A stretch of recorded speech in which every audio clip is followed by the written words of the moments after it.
Chapter 1135. Interacted with him before? Let me see what he looks like. Han Xiao was curious.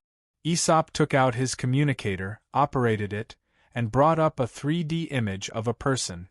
This was a pale man who looked like a blue star Caucasian.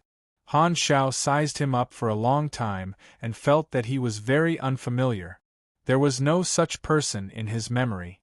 Strange, I've never seen this person before, Han Xiao said. Anyway, I'll get someone to look for him on Blue Star. Since he was able to be predicted by Aesop, this person was definitely involved in something important. He did not know if it was good or bad for him to descend on Blue Star. After all, Blue Star was his mother planet in name, so he still had to be concerned about its safety. You said that this was the first thing. What's the second thing? I foresaw the reappearance of history. Aesop frowned, looking a little confused. Han Zhao's eyes sparkled. You mean, in my foresight, many historical figures who had died long ago descended to the world again. I even saw the figure of the primordial ones. Could it be about the Holy Covenant reviving beyond grade as? This meant that old man Aesop also vaguely foresaw this future. Then, the cause of the prophecy should be the deal between him and Oathkeeper. You don't seem surprised by this prophecy. Aesop was confused. I have some understanding of this matter. Han Xiao stroked his chin and asked, by the way, do you know any information?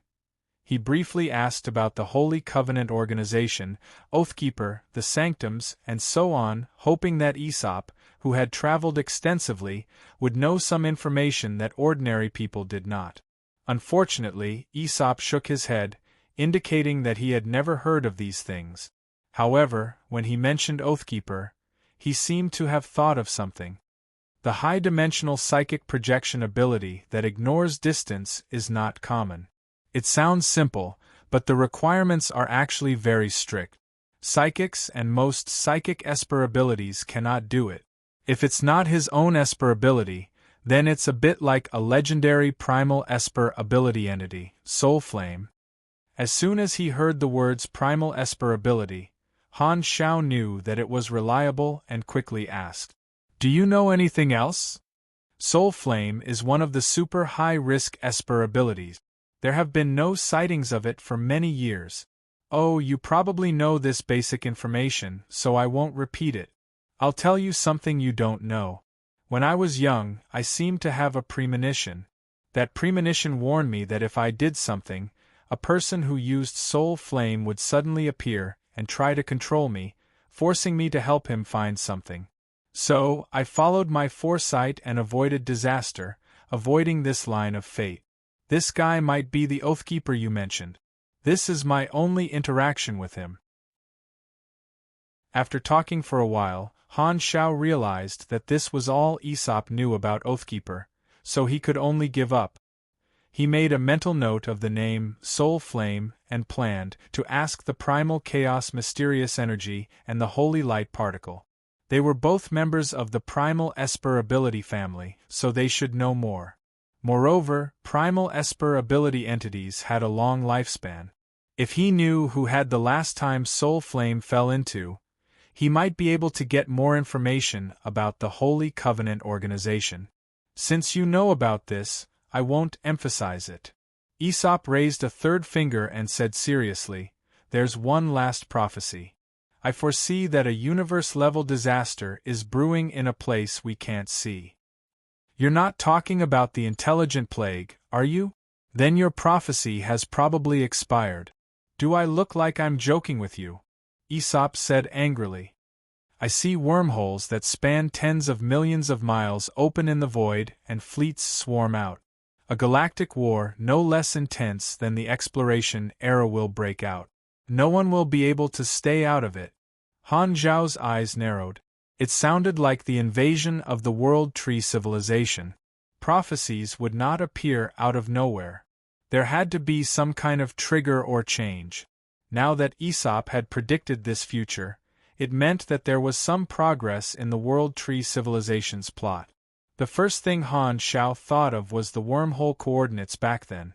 It was very difficult to locate a wormhole that had accidentally opened in an unexplored universe without a frame of reference.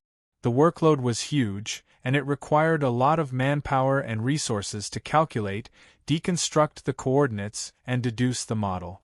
Even the slightest error in the data would be magnified hundreds of millions of times in reality. It required absolute precision. His progress was limited. Could it be that the dynasty had made some progress? It seems like I have to find some time to ask around. Back then, when ESGod accidentally obtained the wormhole coordinates, I knew that the World Tree Civilization's storyline would definitely change. Han Shao shook his head and felt that it was indeed the case. At this moment, Aesop stood up, patted his waist, and said casually, "I've delivered the prophecy to you. I'll leave the details to you. I'll inform you if there are any new prophecies." He had specially told Han Shao these prophecies, and did not reveal them to Ames. That was because it was useless for Ames to know and would only treat it as a story. Only Black Star would take action. It was much more reliable. Han Shao was about to send him off, but Aesop waved his hand and rejected him. However, when he reached the door, he suddenly stopped in his tracks and thought of something. "By the way, there's something I have to tell you. While I was waiting for you, I casually helped your subordinate predict something. This lad named Harrison has quite a future. His destiny line is very thick, and it has already deviated from its original trajectory due to the disturbance." With that, Aesop opened the door and left. Han Shao turned to look at the confused Harrison and was not surprised. Harrison had been poached by him, so of course, his destiny line had changed. The World Tree Civilization's war might break out earlier, and it was not certain if he would still sacrifice himself like in his previous life. Han Shao sorted out the 3 prophecies. Although they were all rather vague, Aesop had indirectly provided him with a lot of key information, and he had more clues. The best thing to deal with now was the prophecy to find someone. Han Shao threw the image of the target to Philip and asked him to compare it to the surveillance of the entire planet. He then gathered the people of the Black Star Corps stationed in the Blue Star stronghold and spread out to search the entire planet. With his influence on planet Aquamarine, even if it was a cockroach, he would be able to find it, let alone a human. "My name is Rodianker, and I'm 48 years old this year. I'm a citizen of Frost Forest City, Red Maple Province, Blue Star. I live in Zybro neighborhood, Chengwang Street, Block B, Room 1511. My ID is 770-54591A62H, and I work in the Philo Corporation branch 3 streets away. I'm the deputy manager of the operations department. My parents were survivors of the old era, and they died in a riot caused by the mutation disaster. At that time, I was still an ignorant child. The disaster caused a large-scale exodus of the city's residents, and the shops on the streets were robbed clean. Charred skeletons of abandoned cars could be seen everywhere on the street. I lived in such a desolate city for a few weeks before I was luckily found by the rescue team of the Black Star Corps. I was then brought to the sanctuary to live. After that, His Excellency Black Star resolved the mutation disaster, and I was sent to Public Orphanage number 87. After 6 years of counseling by teacher Melissa, I finally walked out of the psychological shadow of my childhood and got rid of my social phobia, depression, and other symptoms. After that, life seemed to have sped up. Going to school, graduating, entering society, participating in the reconstruction of Blue Star, constantly changing jobs, moving around, having one girlfriend after another, experiencing 2 failed marriages. Life flashed by like a white steed, and the rapid development of the times affected the life of every laborer. Like everyone else in my generation, I bravely moved forward and contributed to the new era. I worked hard, and I personally witnessed the rapid development of Blue Star after it connected with the galaxy. However, as I grew older, my ambition for my career became weaker and weaker.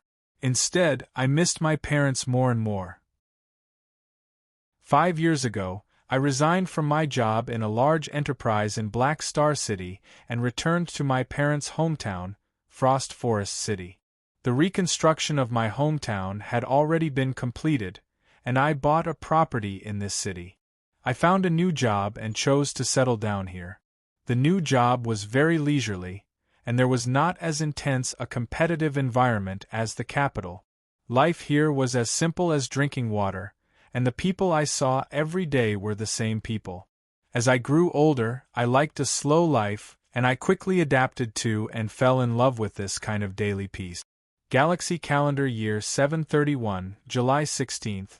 I still remember that it was a bright and sunny morning. I woke up very early, washed up as usual, and prepared to take out last night's leftover dinner from the fridge and heat it up for breakfast as usual. But when I was washing up, I suddenly realized that I could not see my reflection in the mirror. A huge panic gripped my heart, and I did not know what had happened.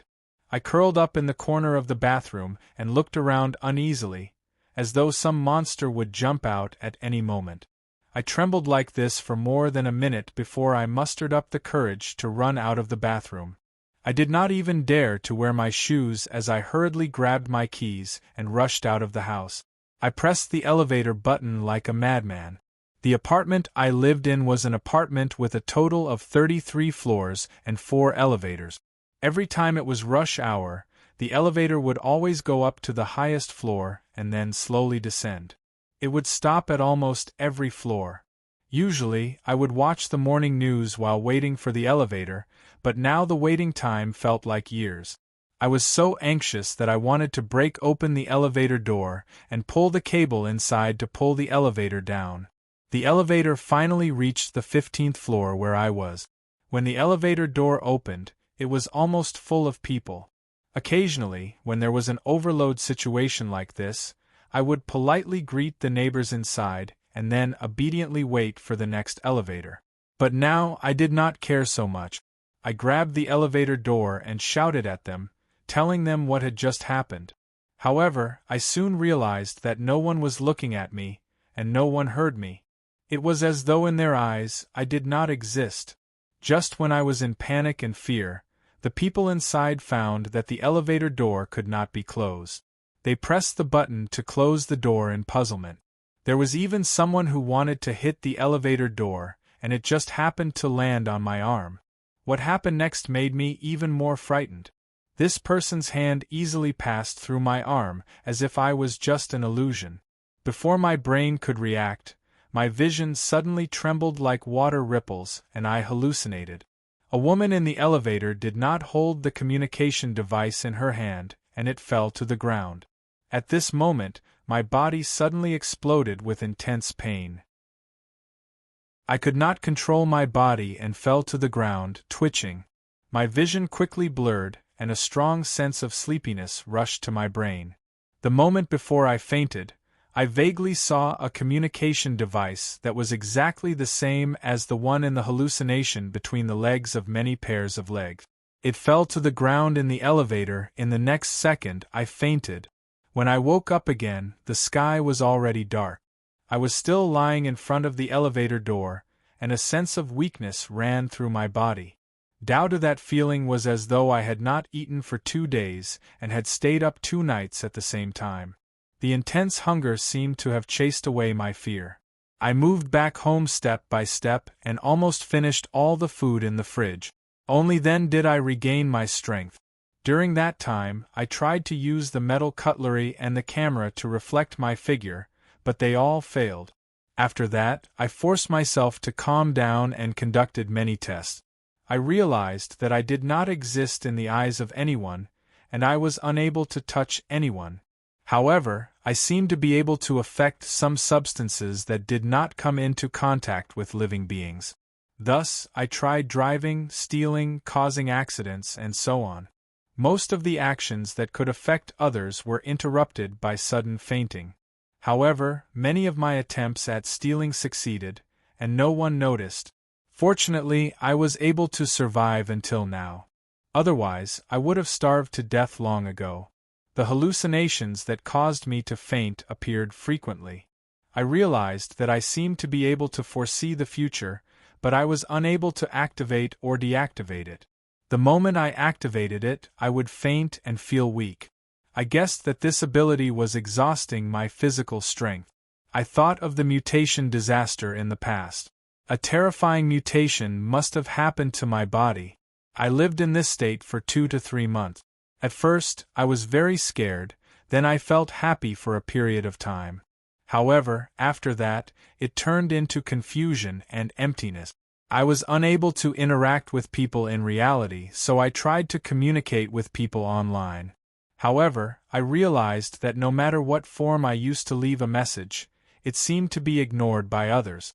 I sent messages to my friends, but I never received a reply. Even the company did not call me to ask why I did not go to work. It was as if they had all agreed that I had disappeared from the face of the earth. I did not understand why. Thus, I wrote this diary. If anyone sees my diary, I hope that you can come and help me. My address is Frost Forest City, Red Maple Province, Morning Light Street, West Brown Neighborhood, Block B, Room 1511. I will wait for you at home. Blue Star's first public announcement channel, Post Help. I have disappeared. Post views, 0. A day later, on Floating Dragon Island, there is no such person? Han Shao received the search report from Philip and the many army members. He could not help but raise his brows. Master Hum, not only did we not find anything in the surveillance footage, we also screened the household registration files of the Aquamarine Federation and compared the ID photos of all the citizens. There is no match. Hum, on the other side, the army warrior who was in charge of the search also explained, we used all kinds of life detection devices to scan the entire planet, even the wild, but we still couldn't find the target. Is this person really on planet Aquamarine? Han Shao knocked on the table and turned to look at Harrison. What do you think? Me? Harrison pointed at himself with surprise, hesitated for a moment and said, why don't we just release a missing person notice? All right. Han Shao nodded. He was originally unsure of the background of this person in Aesop's prophecy, so he did not want to alert the enemy. However, since he could not find the person now, there was no harm in trying to release a missing person notice. Anyway, he was here, so he was not afraid of anyone causing trouble. He wanted to see what kind of relationship he had with this stranger. Chapter 1136. 4 days passed very quickly, and the missing person notice that was released through the Aquamarine Federation's official news was like a stone sinking into the ocean. There was no response at all. Either the target did not see it, or the target did see it but did not come. Similarly, there were no other reports. Han Shao had no choice but to let his subordinates continue the carpet search. He also used Bold Explorer on the image of the target provided by Aesop, but what he saw was an image with unknown meaning. A large number of twisted lines passed through the universe, and he did not know what kind of clue that was. After another round of search, the spaceships returned to Floating Dragon's dock one after another. Many Black Star Corps members walked out of the hatch unhappily. After searching for a few days, they could not find the target every time. Repeating a task that already had a result, anyone would feel frustrated and depressed, and the army warriors were no exception. Harrison was in the crowd. Suddenly, he saw Jenny's figure from the corner of his eyes, and his heart skipped a beat. He hesitated for a while, walked over, and summoned his courage to talk to her. Jenny, I'm Harrison. We meet again. Jenny was receiving a group of financial group investors. Hearing someone call her, she turned around, nodded casually, and said calmly, It's you. What's the matter? A few days ago, Han Shao and Ames had gathered the important officers under them and held a small banquet. Han Shao had introduced Harrison to her, but Jenny did not have a good impression of Harrison. She still remembered that this was a talkative and curious baby, a rash young man. Can I talk to you? Harrison stuttered. Now. Jenny frowned slightly, waved her hands, and said unhappily, I'm very busy now. Can't you see that I have guests here? Then, she looked away, no longer paying attention to Harrison, and walked away with the investors with a distant and cold attitude. Harrison opened his mouth but did not dare disturb her. He could only follow the group dejectedly and prepare to report the mission to Han Shao in the Dragon Emperor's palace. However, just as he was about to leave the dock, Harrison suddenly saw a person lying on the ground not far away. His clothes were ragged and his face was facing down. The passers-by around him did not notice him at all, as if they did not see him. Strange, is that person sleeping on the ground? Why is no one doing anything? Harrison was curious. The Black Star Corps soldier next to him heard him and followed his line of sight. He was immediately puzzled. Where is someone lying on the ground? It's right there. It's so obvious. Can't you see it? Harrison was stunned.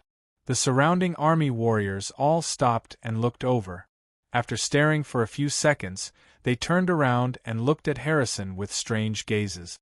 Dude, let's go to the eye doctor. Harrison was stunned. His exuberant curiosity was instantly ignited. He shook off the crowd and strode over to the person lying on the ground. He hesitated for a moment before reaching out to push the person's body. Wake up. This person seemed to have fainted and didn't react at all. Harrison couldn't hold back his curiosity. He reached out and flipped the man over. The moment he saw this person's face, Harrison's eyes widened in shock. You said, this is the person we're looking for? Half an hour later, Han Shao rushed back to the base from the Dragon Emperor's palace. He came to a secret interrogation room and looked across the table with a strange expression.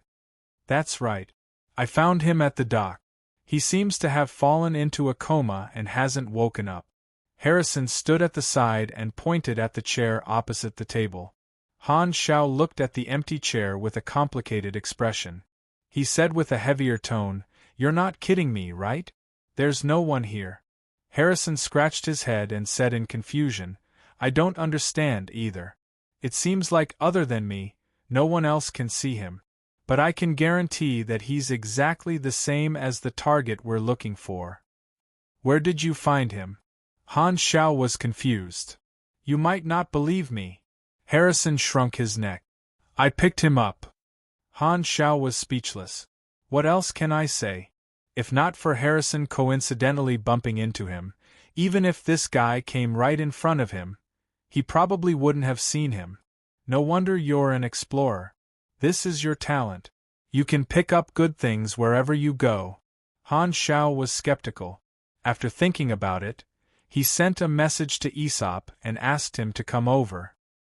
He then asked Harrison to describe this person's appearance. Harrison took a step forward, looked down at the air, at least in Han Shao's eyes, and said, He's very haggard.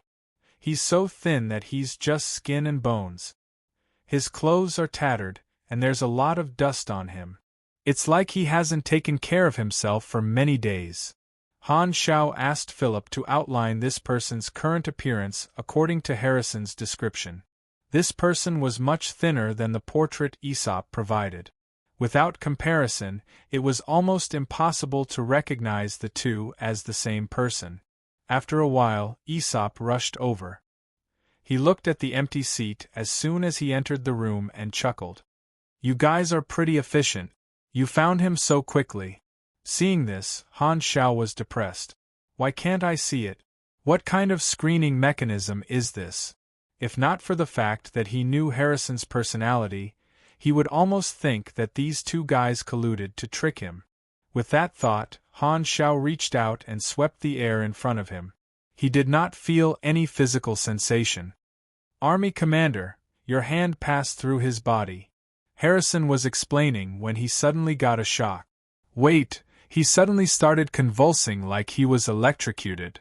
Hurry up and wake him up. Han Shao retracted his hand and frowned. He brought up the surveillance footage in the room and realized that all kinds of detection devices could not see this person. Taking pictures was also useless. This situation clearly wasn't invisible. It seemed like only certain people could see and touch this person. What did Aesop and Harrison have in common? If he had to say, it seemed like both of them were pretty lucky. Could it be that only the luck attribute was high enough to see this guy? Then I'd better wash up and sleep early. Just as he was thinking, Harrison suddenly yelled, "He's awake!" Han Shao was energized. He bit the bullet and said to the air, "Tell me, where are you from?" The air suddenly became quiet. Han Shao waited for 3 seconds but did not get a reply. Instead, he saw that Harrison and Aesop were listening to something seriously. Did he speak?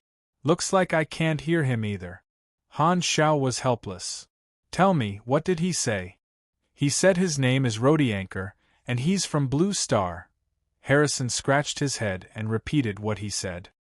Hearing the other party say his name, Han Shao immediately connected to the Blue Star Federation's population database and searched for this name. However, there was still nothing. There was still no trace of this person. This doesn't make sense. Since he's a Blue Star resident, there's no way he doesn't have a file. Either it was erased by an abnormal power, or some kind of power is affecting me to find his identity. Could it be that if I can't see him, I can't find any information about him in any form? But I could hear Harrison's retelling. Han Shao searched the database in his mind. Suddenly, he thought of a special form of existence. This situation seemed to be the characteristic of a high-dimensional information form. The research on information form in the explored universe was limited. The theory had always been very mysterious. It was believed that any individual was an aggregation that carried information. Height, weight, smell, size, and other factors formed the conditions for this individual to be observed. High-dimensional information form was a special thing. It was like a concept of information that had been stripped of an individual's physical existence, leaving behind only these information to form the basis of existence. Just like the classification of material life forms and energy life forms, it had become a new form of existence. Whether it truly existed or not was only related to the observer. For a specific group of observers, they could perceive this cluster of information. This was a real entity that could be touched. For ordinary people who couldn't observe, they couldn't obtain any information from the high-dimensional information form from any channel. It was like this person didn't exist, like a ghost floating in the world. Both parties couldn't interact with each other. There were various names for this principle, such as information closure, unobservable entity, and so on. At the same time, information closure wasn't limited to the sensory ability of the life form itself. It was also used on technology and magic. For example, one couldn't find files that should have existed, surveillance cameras couldn't capture the target, or group photos that were taken before losing the target's figure. This was because, including virtual technology, these detection devices and techniques were also carriers of information. They were tools used to obtain and store information. In essence, they were no different from the organs of the life form to sense the outside world. Information closure was used on both the life form and these tools. This was also the reason why the existence of information form was given the prefix high-dimensional. However, after a specific group of observers obtained the information, it was equivalent to filtering it and turning it into the observer's own information. Therefore, they could describe the existence of the high-dimensional information form to others. This was the only way to transmit information. However, even if others knew about it, they still wouldn't be able to perceive the high-dimensional information form itself. From the looks of it, he's not a complete high-dimensional information form. Otherwise, he wouldn't have the ability, and wouldn't need to eat. Han Shao pondered. His situation seems like he's only transformed halfway, causing the information he carries to mutate. His existence, in the conventional sense, has been erased, but he hasn't completely entered the high-dimensional information form. He maintains a certain physical existence and can still interact with some matter. This behavior is more like the awakening of a related Esper ability and temporary loss of control. Why would a perfectly normal person suddenly have an information form mutation? There must be some kind of trigger. Perhaps this is why Aesop foretold him. Get him to tell me everything that happened. Han Xiao came back to his senses, knocked on the table, and said in a deep voice. Currently, he could only rely on Harrison and Aesop as a relay channel to relay Rhodey's situation. Han Xiao quickly figured out the ins and outs of the matter and used the information form theory to explain what had happened to this person. This person's name was Rhodey Anchor, and he had always been living in Blue Star. Some time ago, he had mutated and gained part of the characteristics of a high-dimensional information form. He had tried to transmit information under various circumstances, but all of them had failed. He had no choice but to transform into an old fat otaku and live there for a few months. A few days ago, he had seen the missing person notice from the Black Star Corps. Therefore, he had excitedly sent countless messages to the Army's mailbox, but he had not received any reply. He had no choice but to step onto the spaceship and sneak over to Floating Dragon, planning to look for Han Xiao. Once a life form passed through his half-high-dimensional information form body, he would unilaterally read part of the life form's information, creating hallucinations similar to foresight, which would eventually cause him to faint. If he wanted to do anything to other people with his current body, it would be equivalent to tampering with other people's state of existence, from the information level, using the information form to distort reality. This required a huge amount of energy which he could not afford. Therefore, he would faint midway every time. This was a self-protection mechanism. Therefore, he carefully avoided all the passers-by along the way. However, when he arrived at Floating Dragon's dock, without making contact with anyone, he suddenly had a foresight image and fainted. This was how he appeared on Floating Dragon and was coincidentally seen by Harrison. Han Xiao captured the key information from this and pondered. He awakened foresight. Maybe the mutation of his information form came from the sudden appearance of his foresight ability? I think it's possible, Aesop said with a deep voice. Foresight ability can be seen as the ability to sense, process, and deduce information. In the mouth of us foreseers, there are also names such as fate lines, causality lines, and so on. Because foresight ability requires a lot of fate lines to be tightly entangled with a lot of fate lines, it's not impossible for it to cause one's own information form to mutate. You've touched on my blind spot. Han Xiao was a little troubled. Old man, your prophecy said that I had interacted with him a long time ago. Does that mean that I solved the mutation disaster and saved his life? Based on Rhodey's experience, Han Xiao thought of this possibility. How would I know? Aesop shrugged helplessly. If the prophecy was so accurate, would I have been caught by you in the past? Han Xiao squeezed his fingers hesitantly. He did think of a way to figure out the other party's situation, which was to extract his combat information. However, he had to first make contact with this person. It seems like if a normal person wants to observe a high-dimensional information form life form, they have to be closely entangled with the other party's information. He seems to be able to come into contact with dead objects, so it's not a real high-dimensional information form that's almost unsolvable. I can't see the clothes he's wearing, which means that the clothes have been assimilated. Maybe I can start from this. After thinking about it, Han Xiao took out a mechanical suit, connected it with mechanical force, and tried to touch Rhodey. However, the experiment failed. Rhodey passed through without any resistance.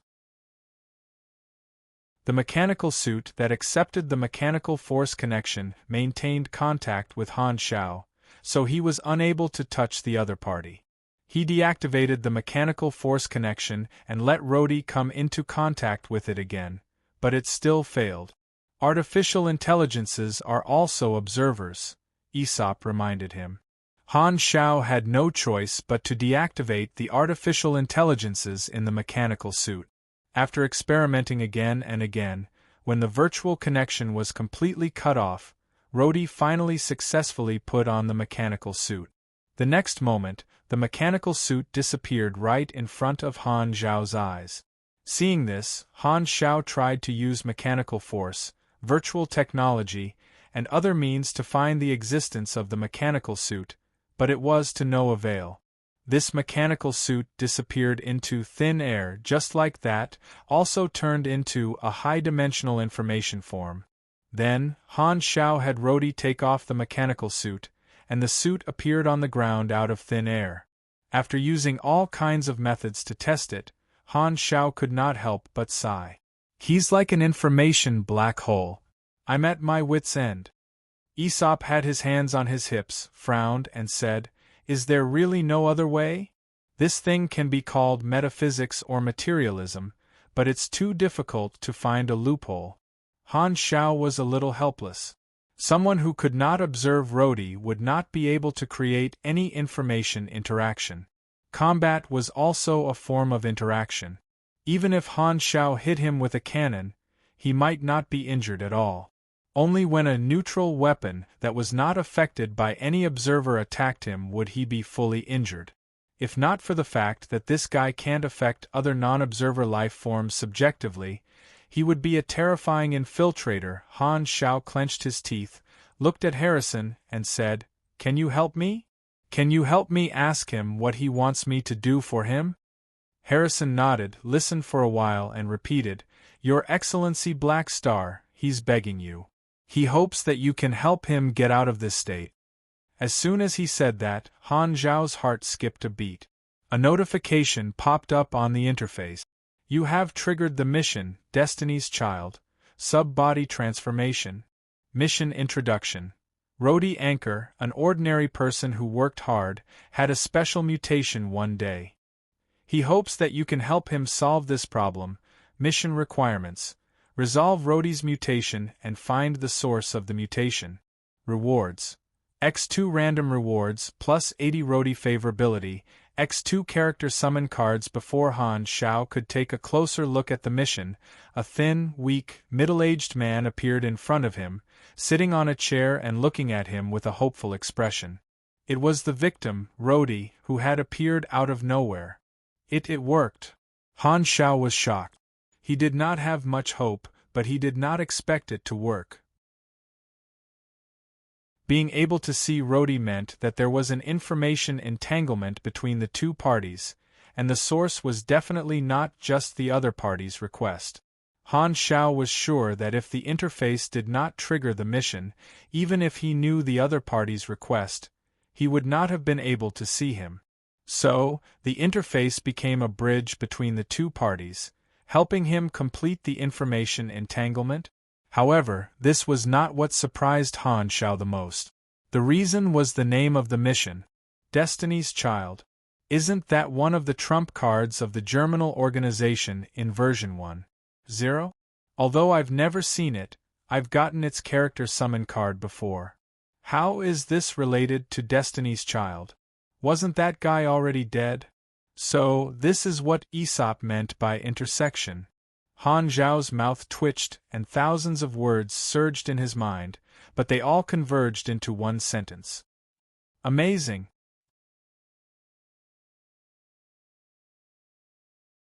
Chapter 1137. Godly Mechanic, Hospital Escort.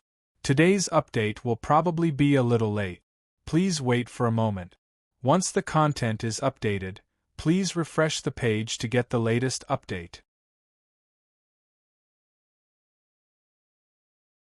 Chapter 1138. All of a sudden, surprise and doubt filled his mind. Decades had passed, but Han Xiao still remembered it clearly. He used to think that Destiny's Child was just a simple foreseer who died in the nuclear explosion of the Germinal organization. However, it seemed that Destiny's Child was hiding more secrets. Not only did he reappear in the Blue Star, but he was also related to the information form. Originally, he thought that the germinal organization was already at its limit, having him, Gila, and Aurora. Who would have thought that Destiny's Child, who had died so early, was also not that simple? It was truly a place full of hidden talents. Even if the germinal organization leader suddenly revived and jumped in front of him one day, he probably would not be surprised anymore. Destiny's Child, what exactly is he? Han Shao was shocked. He could not rest assured until he understood the truth. This time, Harrison's voice sounded in his ears. Army Commander? Han Shao came back to his senses and realized that the three of them were staring at him. In their eyes, Black Star suddenly went into a daze. Aesop shook his head and thought that he understood why Han Shao was silent. He explained, even the three universal civilizations only know a little about the information form theory and haven't been able to study it fully. I know this request might be a little difficult for you. Rhodey panicked and said with despair, then what should I do? If even His Excellency Black Star can't do it, who can save me? Good people, please help me convince His Excellency Black Star. I really don't have a way. Hearing that, Han Shao waved his hand. Don't worry, I'll try to help you. That's great. Thank you, Black. Rhodey subconsciously thanked him, but halfway through, he was stunned. He stared at Han Shao with his eyes wide open with shock and surprise. Aesop and Harrison were also shocked and looked at Han Shao in surprise. Army Commander, you can see him? Yes, I can. But you clearly. Did you find a way? But you didn't do anything. Aesop was surprised. Han Shao coughed dryly and said, a real high-dimensional information form life form can choose who observes them. It's possible that his strong will triggered the characteristics of his own information form and actively created an information entanglement with me. To put it simply, he subjectively moved me out of the blacklist. A question mark popped up above Harrison's head. His big eyes were filled with confusion. There was such a thing? Aesop thought about it and accepted this explanation. He muttered to himself, this makes sense.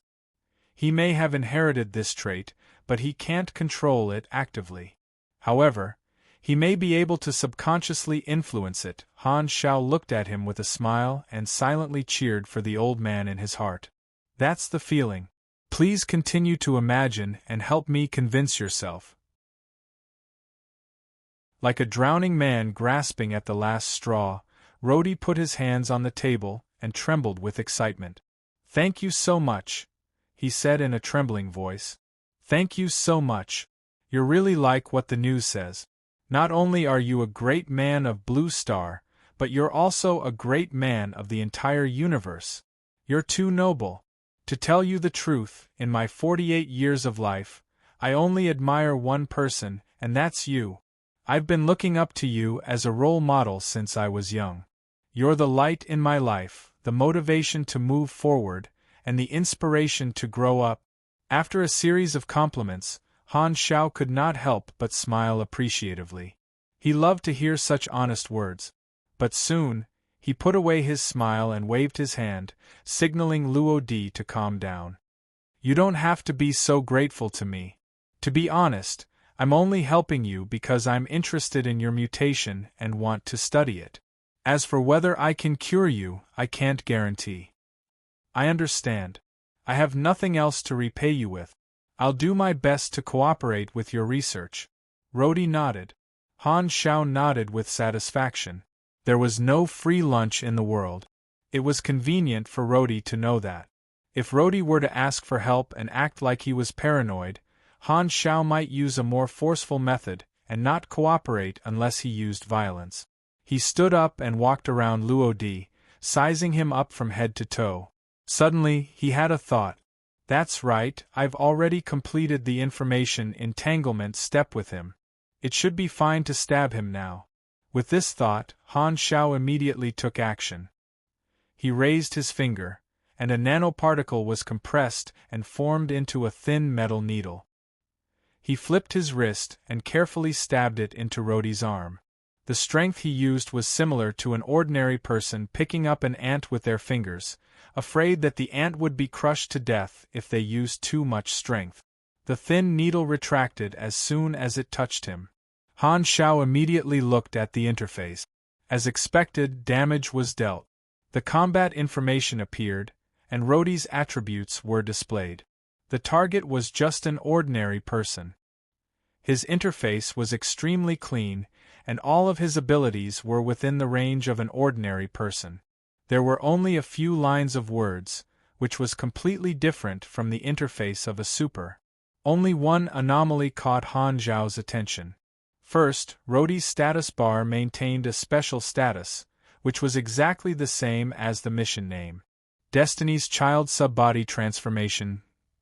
The primal Esper ability entity Destiny's Child has set off an information form disturbance, randomly creating all kinds of subbodies in the entire universe.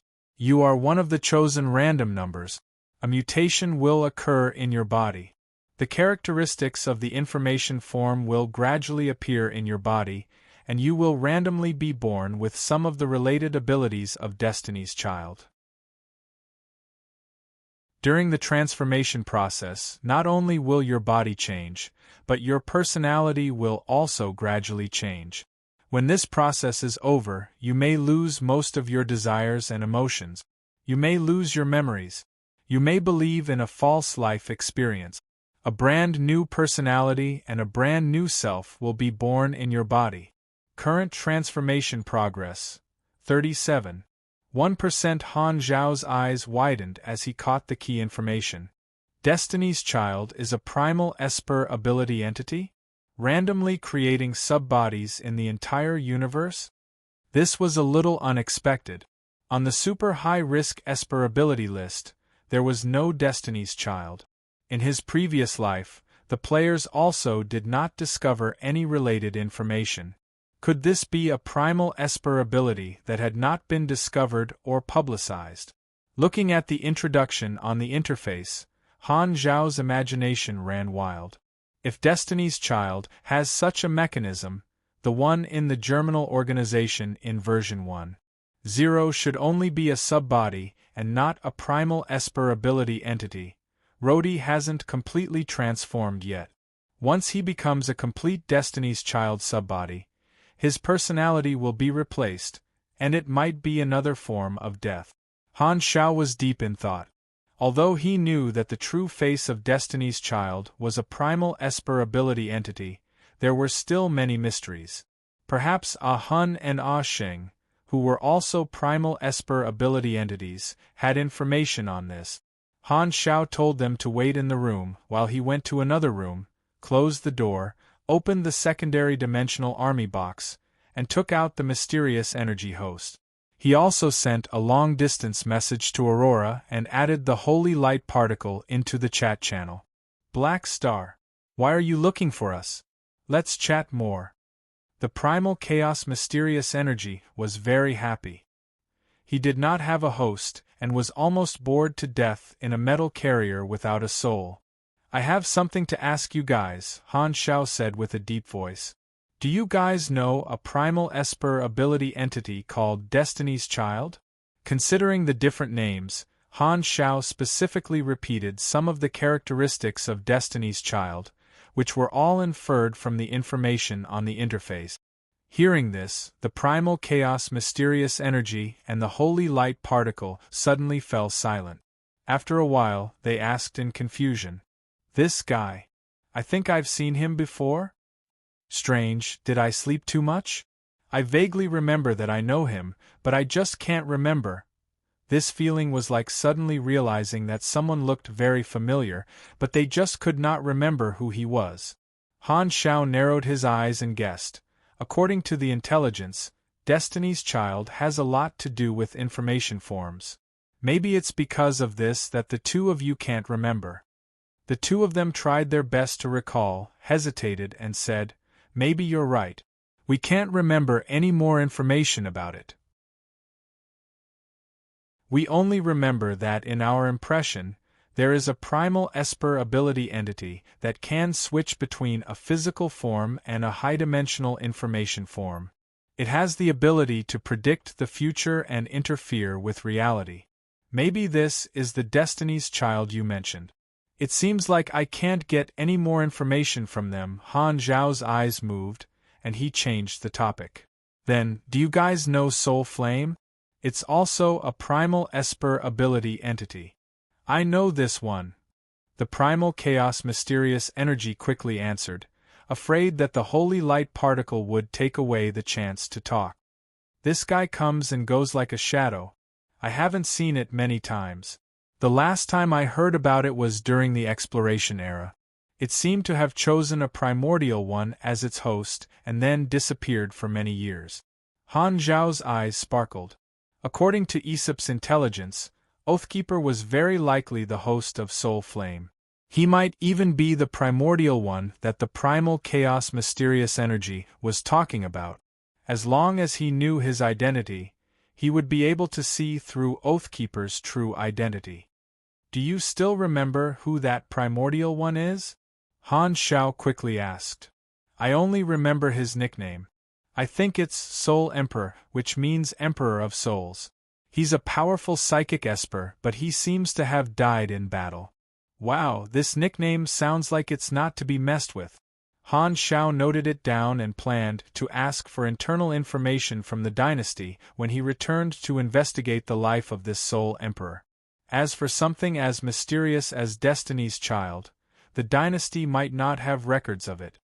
Since Destiny's Child is a primordial esper ability entity, and the Holy Covenant is an expert on primordial esper abilities, maybe it's not a bad choice to ask them.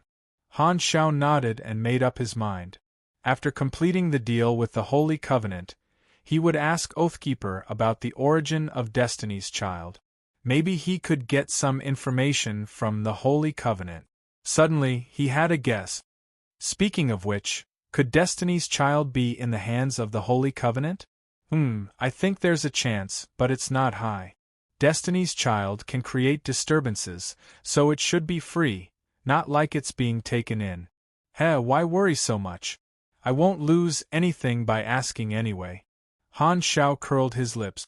As for whether Oathkeeper could accept it or not, I think his mental fortitude should be pretty strong. After asking all the questions, just as Han Xiao was about to turn off the communication, he suddenly thought of something and said to the holy light particle, "Oh, right. I'm going to cut off a small piece of your body and use it to make a deal with someone else. I'm letting you know so that you can be mentally prepared." The holy light particle's light cluster froze in midair. It was like a bolt out of the blue. The primal chaos mysterious energy was stunned for a moment before laughing out loud in schadenfreude. Who told you to laugh at me? You can't escape the same fate, ha ha ha ha.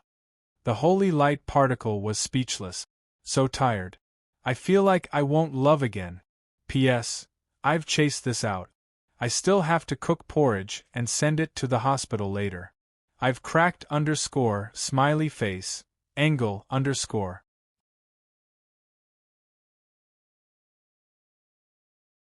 Chapter 1139. Han Xiao digested the information for a while before opening the door and returning to the interrogation room. Aesop, Harrison, and Rhodey all looked at him. Your Excellency Black Star, Rhodey wanted to ask, but Han Xiao raised his hand to stop him. I already know your basic situation. Follow me for the time being. I'll try my best to solve your problem. As for how to deal with Rhodey, Han Xiao thought for a while. The current Rhodey was only a semi-finished product. He had not completed the transformation and could not control his own abilities. Perhaps only after the complete transformation could he become the germinal organization's child of destiny and have a powerful gift of prediction. However, once the transformation was completed, Rhodey's personality would mutate and be replaced by a new personality, which was equivalent to death in a sense. A stable and controllable diviner was far more useful than this half-baked one who fainted from time to time. However, since he had accepted the mission, he could not sit back and watch the transformation go smoothly. Therefore, Han Shao decided to do his best and find a way to stop Rhodey's transformation. If he could not stop it, he did not mind getting a new child of destiny. Given Rhodey's current state, it was necessary to control his range of action. Han Shao specifically asked Philip to open a new private laboratory above the spaceship. He asked Harrison to bring Rhodey there, lock him in a nourishment chamber, and inject him with a hypnotic agent to facilitate research. Rhodey had no choice but to hold on to his only hope and cooperate. After the two of them left, only Han Shao and Aesop were left in the room. They looked at each other. "I saw you go out for a while. Did you find something?" Aesop was curious. The source of this guy's mutation might be due to the influence of a special primal esper ability. Han Shao briefly explained some information about the Child of Destiny and his experience with the Germinal organization. "Child of Destiny, never heard of it," Aesop mumbled. "That's normal. I don't know much either." Aesop coughed and said thoughtfully, "I don't know much about your past, but assuming that the Child of Destiny you met in the past was a random product of the primal arcana like Rhodey now, why would there be two spawns on planet Aquamarine? If it's really random in the universe, do you think there would be such a coincidence?" "What's this? I've seen even more coincidences." This thought flashed through Han Zhao's mind, but he didn't show it on his face. He echoed, "It is indeed a coincidence." According to this train of thought, since the mutation happened at the information form level, I feel that Blue Star might have something special in this regard, such as the condensation of a special fate line or something. I'm not talking nonsense. I've seen many people who were born with different fate lines. Halfway through his sentence, Aesop stopped and sized up Han Shao thoughtfully. "That's right. The Blue Star produced someone like you and another beyond grade A Hela. Your rise has caused the mother planet to become different. Perhaps this is the reason." Han Shao wanted to say something, but in the end, he didn't say anything. He just patted Aesop's shoulder. "Smart people are so easy to fool. I didn't even have to use any force, and you've already convinced yourself. Thanks. If it weren't for your prophecy, I definitely wouldn't have discovered this." Jokes aside, Han Shao was still quite grateful for Aesop's notice. "You don't have to thank me. Floating Dragon and Blue Star are neighbors now. I'm just ensuring the safety of the living environment. Furthermore, among the people I know, prophecies are the most effective in your hands. I believe in your ability and character." Aesop waved his hand. Hearing this, Han Shao could not help but feel like he was dreaming. In the past, Han Shao was quite envious of Aesop's powerful connections. However, as he gradually rose, he had unknowingly become the most important person Aesop knew. Whenever there was a problem, Aesop would be the first to discuss it with him, making him feel reliable. As he spoke, Aesop could not help but sigh. "I've lived for so long and can be considered to have seen a lot, but you're the most amazing person in my long life. I've never seen another person as miraculous as you. The first time I saw you, even though I felt that your future was limitless, I never thought that in just a few short decades, you would reach a height that countless people could only dream of. Perhaps history will forget me, but it will never forget you." "We were just talking, why did you suddenly start bragging? It's quite embarrassing." Han Shao laughed and had a "don't stop" expression on his face. "Maybe I'm really getting old, and I'm getting more and more emotional." Aesop sighed and sincerely said, "All these years, it's all thanks to you for helping Floating Dragon." Seeing this, Han Shao also stopped smiling and slowly said, "My achievements can't be separated from Floating Dragon's nurturing. If not for AIM's protection, I wouldn't have been so successful. Therefore, there's no need to thank me. What I gave Floating Dragon is what I should give in return." Just like in business, it was easier to develop with a backer than to start from scratch. When he was still weak, Floating Dragon had been of great help to him. Therefore, although his current position in the universe far exceeded Floating Dragons, he still maintained respect for Floating Dragons members, treated them as equals, and never stopped supporting them. Having the opportunity to support someone like you might be Floating Dragon's fortune. Aesop's expression was complicated. There was helplessness and relief. Ames is like my daughter, but you also know that all I can do is foresight. I don't have as much power as you guys. The current you can protect her better than I can. I've lived for many years, and I've never begged anyone, but today I'm begging you to protect Ames. I'll leave her to you. I hope that even after hundreds or thousands of years, you can still remember what you said today. Then, he looked deeply at Han Shao, pushed open the door, and walked out of the room. His slightly hunched back disappeared at the end of the corridor. Old man, Han Shao watched as he left. He let out a sigh of relief. He understood Aesop's intention. Although Aesop was a long-lived species, he was old and did not have much combat power. Even if he knew how to foresee, there was a limit to what he could do. He was far from omnipotent. He had foreseen a storm that could happen in the future, and the disaster in the prophecy made him feel a long-lost worry. He was afraid that he did not have the ability to protect Ames, so he was willing to put down his face and privately ask Black Star to be the protector of Floating Dragon. In Aesop's eyes, only Black Star had the motivation and ability to protect Ames at the same time. This was the best candidate he could find. However, Ames would definitely not say these words, so Aesop knew that only he could say it, and he had to say it. This was why the old man changed his usual behavior and took the initiative to ask for cooperation. He was shocked by his own prophecy. This old man suppressed his nature of seeking excitement and stayed in a boring place like Floating Dragon for decades. Although Ames grounded him in name, if Aesop wanted to leave, he would definitely have a way to leave. Now, because he's worried about Ames' future, he put down his face and came to beg me. Time will tell. Han Shao smiled. In his previous life, Ames destroyed Floating Dragon in order to take revenge. From the looks of it now, Aesop deserved such treatment. However, with Han Shao here this time, he would not let Floating Dragon repeat the same mistake. After sorting out his emotions, Han Shao returned to his office and summoned Philip. He still remembered to check the owner of Soulflame, so he used his authority to retrieve the information of that primordial One Soul Emperor from the dynasty's database, and quickly browsed through it. Soul Emperor's real name was Rovel Sisak. He also had nicknames like Soul Monarch and Secret Spirit Master. He was also one of the primordial ones. Before he became the owner of Soulflame, he was already a powerful beyond grade, a psychic esper.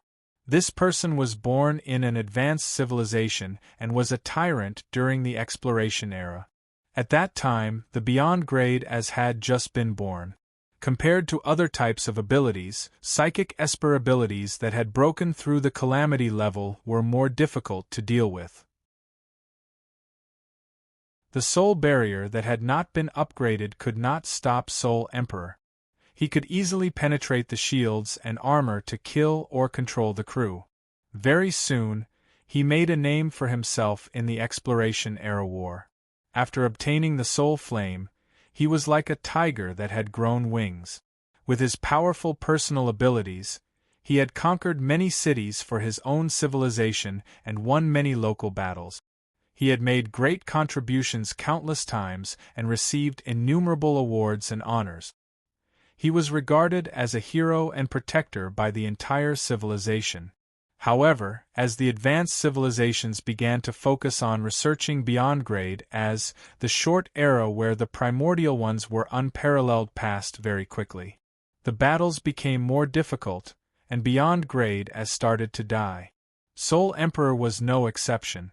Although his performance was still strong and he was still a powerful unit in the Galactic War, because he would be targeted every time he appeared, it was very difficult for him to play the same role as before. He could not rely on himself to change the situation of the war. Coupled with the fact that his civilization kept losing in other battlefronts, the overall strategy of the civilization was seriously affected. The advantageous situation was gradually eroded by the enemy.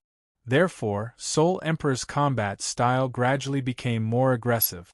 Sometimes, even if he was injured, he would still try to turn the situation around.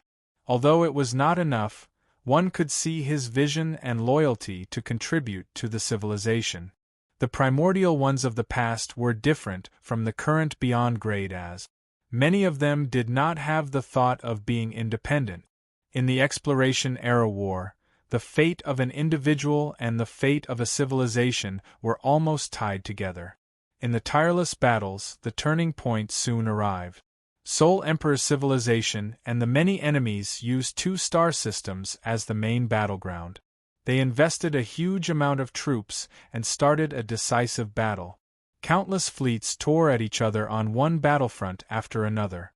The situation of the battle changed rapidly. At the most heated stage, this civilization had to make a choice. On one hand, Soul Emperor was targeted and was heavily surrounded. He was exhausted from the battle and urgently needed reinforcement. On the other hand, an extremely important battlefront was in danger and also needed reinforcement. If this battlefront collapsed, it would cause a chain reaction that could cause the entire battle to slide into the abyss of failure. On the other hand, if they defended this battlefront, they would gain a huge strategic advantage and have a much higher chance of winning. It was also because of this reason that the enemy was constantly sending reinforcements to this battlefront. Most of the troops of this civilization had already been invested in the battlefront, leaving only a small number of rapid reaction fleets that could attack. It was known that if the reinforcements were evenly distributed, there would be a chance of rescuing Soul Emperor, but they would definitely not be able to defend the important battlefront. This was when the choice came: how to distribute the troops, which side to focus on, and how to choose. For this civilization, this choice did not seem difficult at all. They gave up on Soul Emperor and chose to protect the overall situation, sending all the reinforcements to the important battlefront. The final result was just as they thought. They successfully defended the battlefront, revived the stalemate, and gradually defeated the enemy. In the end, they won this battle. Of course, the Spirit Emperor had sacrificed himself. The civilization claimed that the Spirit Emperor's sacrifice was the key to their victory. Therefore, the entire country mourned for him and worshipped him. They also hosted his funeral with the highest standard ceremony and awarded him the Valverde Ginta Medal, which represented the highest honor of the civilization. A monument to the Spirit Emperor was built on the mother planet to remember him. However, in the ever-changing Exploration Era War, there was no lack of enemies. The key victory of this civilization could not always be their protective talisman. In the end, this civilization did not become the winner of the Exploration Era and was destroyed by a stronger civilization. They were almost wiped out and became the losers of elimination. These were the general details of Soul Emperor's life. The file had already marked died in battle. It was a long time ago, and the Exploration Era was a time of war. The database of the three universal civilizations only had general information about Soul Emperor. There was no detailed information. As Soul Emperor's civilization perished, a lot of information about him was buried by history. After reading the information, Han Xiao fell into deep thought. He was already used to what happened to Soul Emperor and was only interested in the whereabouts of Soul Flame. Spirit Emperor is the last known owner of Soul Flame. Could this guy be Oathkeeper? Either Soul Emperor faked his death, or Oathkeeper was someone else who took Soul Flame from Soul Emperor. Therefore, there's a chance that he's one of the enemy beyond grade as who participated in that battle, but there's also a chance that he picked up some scraps. This time, Han Xiao suddenly thought of the primordial ones who were resurrected in his previous life. Soul Emperor did not seem to be among them. His eyes sparkled. Looks like the possibility of Soul Emperor faking his death is not small, Han Xiaoxin pondered. Many primordial ones were resurrected in his previous life. If he waited until the calamity of the supers appeared, he might be able to find someone who knew. However, at this time, Han Shao suddenly thought of something and was stunned. Wait a minute. Someone who knew was not just the primordial ones who were resurrected by the Holy Covenant. The underworld dimension that Hela inherited seemed to have the primordial hero spirits as well. That's amazing, Han Zhao's eyes widened. Every sip and every peck, could it be predetermined? Or could it be that collecting the luck glow owners could really improve the overall luck of the universe? Recommended. The 3,000 Immortals Who Are Older Than You Are. The title of this book gives off the feeling of being raised by a rich woman. I don't know if there's anyone who likes this book, but if you're interested, please read it.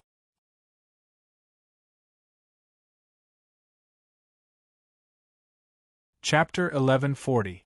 The underworld dimension has a lot of strong people from the exploration era. Not only the primordial ones, but there are also supers from various races. There are many calamity-grade supers, and they're all antiques. Han Zhao's eyes sparkled. This group of people was not only useful as a combat force, but they were also witnesses of various periods of the exploration era. They were also reliable sources of first-hand information and knew many ancient secrets. Aurora can only create life shells for these hero spirits when she reaches the Beyond Grade A realm. Speaking of which, the underworld dimension is a bit like the indestructible Mecha Empire. Although I can't summon the underworld now, it shouldn't be a problem to communicate with their souls. I wonder how much of the underworld Hela has recovered. Han Shao still remembered that he had an underworld dimension mission. When the underworld was fully recovered, he would receive Onisilu's gratitude and a mark of the underworld, becoming the third authority dog after the two sisters. I'll find a time to ask Hela and see if I'm right.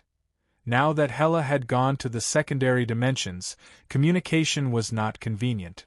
However, she should be back at the next Beyond Grade A meeting, so Han Shao planned to ask her then.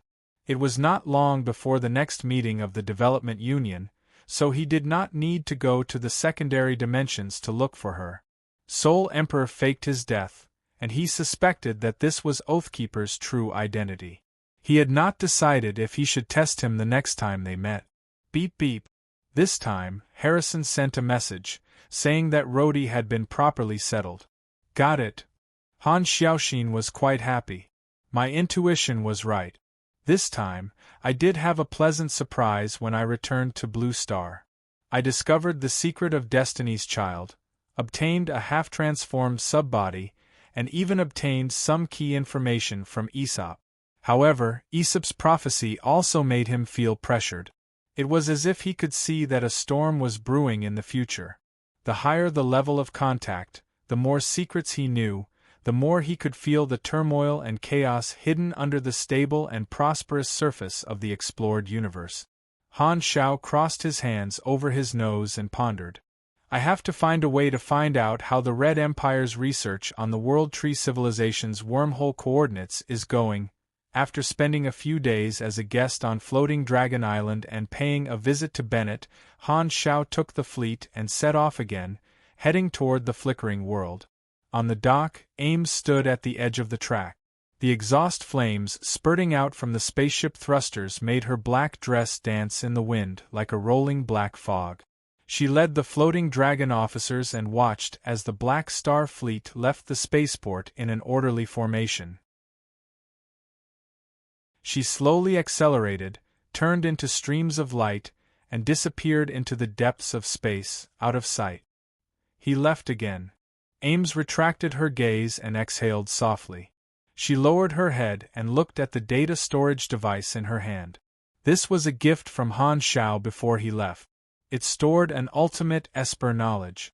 She turned around and saw that Jenny's face was ashen. She was clutching a tube of medicine in her hand, which was also a gift from Han Shao. Why do you look so pale? What did he give you? Ames was curious. Nothing. Jenny's facial muscles tightened, and she revealed a ferocious smile. She hid the hair growth magic potion behind her back. Aesop stroked his beard, smiled, and said, "Black Star gave me a gift as well. I'm starting to like him more and more." Beside him, 8 fist-sized floating weapons danced in the air. This was a product that Han Shao had personally created. It was called Explorer Multi-Purpose Life Protection Array. It had a full set of functions such as combat, defense, enhancement, life support, concealment, healing, hyperdrive, radiation shielding, and harsh environment isolation. It was especially suitable for solo explorers.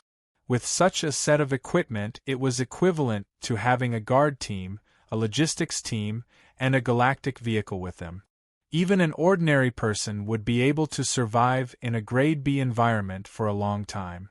They would also be able to resist a Calamity Grade Super for a short while and have a chance to escape unscathed. As long as it was used properly, this set of equipment was enough to wipe out an ordinary surface civilization. It was not cheap, and the effect was very strong. Han Shao had given Aesop 10 set. Ames blinked and suddenly said, "I heard that you privately asked Black Star to protect me?" Aesop was stunned. He grabbed his beard and said, "Who told you that? Who else could it be?" Ames raised her brows. "TSK, Black Star, this guy, doesn't know how to keep it a secret from me." Aesop had a headache and nodded helplessly. "There is such a thing. I foresee that the era will change drastically. My ability is limited. Only Black Star has the ability." Before he finished, Ames interrupted him and said with a slightly heavier tone, "I'm a Beyond Grade A, and I can protect myself. Next time, before you consider for me, discuss it with me first. I don't like others making decisions for me." All right, consider it my wishful thinking." Aesop raised his hands, indicating that he did not want to argue. Seeing this, Ames nodded. She suddenly paused, smiled, and said softly, "However, I still have to thank you. But thank you anyway. I appreciate your kindness." She knew that Han Shao took the initiative to say this because he did not want Aesop's intentions to be unknown. Furthermore, this matter could only be said by Han Shao. It was impossible for Aesop to take the initiative to ask Ames for the credit. He was not such a person. Aesop also understood Han Zhao's intentions. His complaints immediately disappeared, and he felt a little touched. His impression of Han Shao went up a level. Black Star actually considered my relationship with Ames, as expected of a talent who built such a huge foundation. This guy has life in his eyes. The fleet traveled for 10 days and finally entered the flickering world through a fast military stargate. On this day, the Beyond Grade A Association held a new round of regular meetings. A group of mechanics had missed many meetings because they stayed in the sealed ancient star desert to deal with the intelligent plague. Only now did Han Shao and the others return. Development Union Headquarters, Planet Finn, Council Building. Han Zhao's remote projection landed outside the venue. He was wearing the army commander's black robe with golden edges. His muscular body made the robe look majestic. There was still some time before the official meeting, so not everyone had arrived. The remote projections gathered in 2s and 3s outside the venue, chatting casually. One of the original intentions of the Development Union was to build a platform for all the Beyond Grade as to facilitate communication. Other than the official meeting, private communication was equally important. As soon as he appeared, the venue fell silent. Everyone looked over with different gazes, and the atmosphere was a little strange. At this time, the old dragon Milizaus led some of the dynasty's allies over and shouted loudly, "Yo, Black Star, you're finally back." Han Shao turned around, smiled, and greeted Baoni, Yining, and the rest of his acquaintances. After exchanging greetings, Milizaus praised, "What you did in the ancient star desert really impressed me. It's a pity that I'm not a mechanic and couldn't witness it with my own eyes." "That's right. It's such a pity that we couldn't participate in such a historic moment." Viru had a regretful expression. If I was there, you wouldn't have fought alone. I would have definitely had a part in fighting Manison, Bayoni said. Lotus Swordsman did not show any mercy and coldly said, Forget it. If you were there, you would have been the first to die. You would have been a burden just like Kohler. Kohler. Why do you have to drag me into this? I didn't even say anything. It's just a small matter, not worth mentioning. Keep a low profile, hee hee. Hearing everyone's praises, Han Shao waved his hands humbly. The aftermath of destroying the virus core made many allies see that Black Star's position had risen again, and he had gained more trust from the three universal civilizations. Thus, they all came to support him. This time, Milizaus looked around and said in a low voice, Everyone thinks that you and Manison have fallen out. The president and the vice president don't see eye to eye, so there will definitely be different paths. The atmosphere in the association is very sensitive right now. No wonder everyone looked at me strangely just now. Han Shao smiled and was not surprised. Today is the first time you and Manison have attended a meeting together after falling out, so most people are watching and waiting to see a good show. Han Shao shook his head and said, Don't worry. The purpose of the Development Union is to mediate the conflicts between Beyond Grade as Manison won't openly go against the rules, or else the foundation of the association will be damaged. This is something he can't accept. Thus, he has to put on an act. At most, he'll make things difficult for me verbally, but it's impossible for him to use the association's power to cause trouble. As for me, I don't need to provoke him. After all, I've even taken away the foundation of the Mecha Empire. It's not like I'm the one at a disadvantage. Han Xiaoxin chuckled, and did not say the second half of his sentence. Milizaus did not deny it and slowly said, Yes, that's for the best. Don't provoke him. In fact, after Manison revealed his intentions, there aren't many people in the association who support him anymore. His actions this time are too risky, and many people don't agree with it. Once he succeeds, we'll all be implicated by him and be bound by a certain standpoint. Thus, there are many people who are resentful toward Manison. On the contrary, there are many Beyond Grade A members who support your actions. Most of them use the Development Union to form a group, hoping to obtain higher security and more benefit. However, to go against the three universal civilizations because of this? That's too unrealistic. Not many people are willing to take such a risk. Thus, you stopped Manison and established a closer relationship with the three universal civilizations. Many people are grateful to you, agree with you, and spontaneously stand on your side. Hearing this, Han Shao looked around and exchanged glances with the members around him. He saw the goodwill in many people's eyes. As expected. Han Shao responded. He had already thought through these twists and turns before. At this moment, a shout filled with anger suddenly sounded from the side. Black Star, you're such a bastard. Everyone looked over curiously and saw Secret Master walking over with large strides. His face was as dark as the bottom of a pot, and he looked like he was blaming Han Shao. What did I do to you? Han Shao was confused. You're still playing dumb. Secret Master was furious.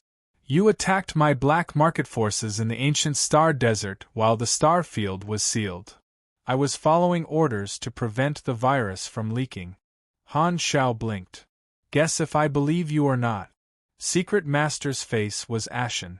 After the three universal civilizations removed the seal, he realized that his forces in the ancient Star Desert had been messed up by Han Shao. He almost vomited blood. This feeling was like someone had come to his house to cause trouble and even locked the door. As the victim, he only realized it after his house was ransacked. He was so angry that his lungs were about to explode. You've really misunderstood me, Han Shao said confidently. The three universal civilizations wanted me to control the black market channels and prevent the virus from spreading on a large scale. Desperate times call for desperate measures, so I had no choice but to use a thunderous method. Furthermore, now that the intelligent plague has been dealt with, I've already left. It was the 3 universal civilizations who tried to continue controlling the black market in the ancient star desert. For the safety of the universe, I took the initiative to take on such an offensive job. Even if I didn't do it, someone else would.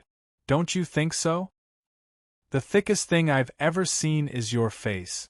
Secret Master clenched his teeth, full of resentment. He did not really want to blame Han Shao. He knew that the 3 universal civilizations would not compromise in the face of a disaster. He could only blame himself for being unlucky. The location of the virus outbreak just had to be the ancient star desert. Secret Master also realized that ever since he interacted with Black Star, it was as if he had been tainted with bad luck. I better stay away from Black Star in the future, lest he implicates me when he gets struck by lightning. Just as everyone was chatting, another remote projection descended. It was Manison, who was in the middle of a storm. Buzz. All of a sudden, the entire place fell silent. Everyone's gazes gathered, shifting between Manison and Han Shao. Their eyes were filled with all kinds of emotions. The only thing these gazes had in common was the playfulness and mockery of watching a good show. Manison turned around, looking straight into Han Zhao's eyes calmly. Their gazes collided in midair. Manison's face was calm, as if the conflict between the two of them had never happened. He slowly said, "We meet again, Black Star. What a coincidence, Mecha Empire. I thought you would be so ashamed that you would be absent today." Han Shao chuckled and teased. At this moment, he felt like he was more of a villain than Manison. On the side, Milizaus rubbed the dragon horns on his head in confusion. "Didn't we agree not to provoke the Mecha Empire? Did you treat my words like farts? P.S. I've been a little busy recently. Continue to promote my book, Daddy Nanny's Otherworld Restaurant. Author, Light Words of Jianghu. Very good result. Introduction. Here, elves and dwarves have to share tables, orcs are forbidden from making noise, dragons can only sit in the small square in front of the restaurant, and demons even have to bring their own special stools. However, such a strange restaurant has a long line in front of the door every day. Elves eat skewers without caring about their manners, dragons sit in front of the hot pot with a colander, and demons eat cute dumplings.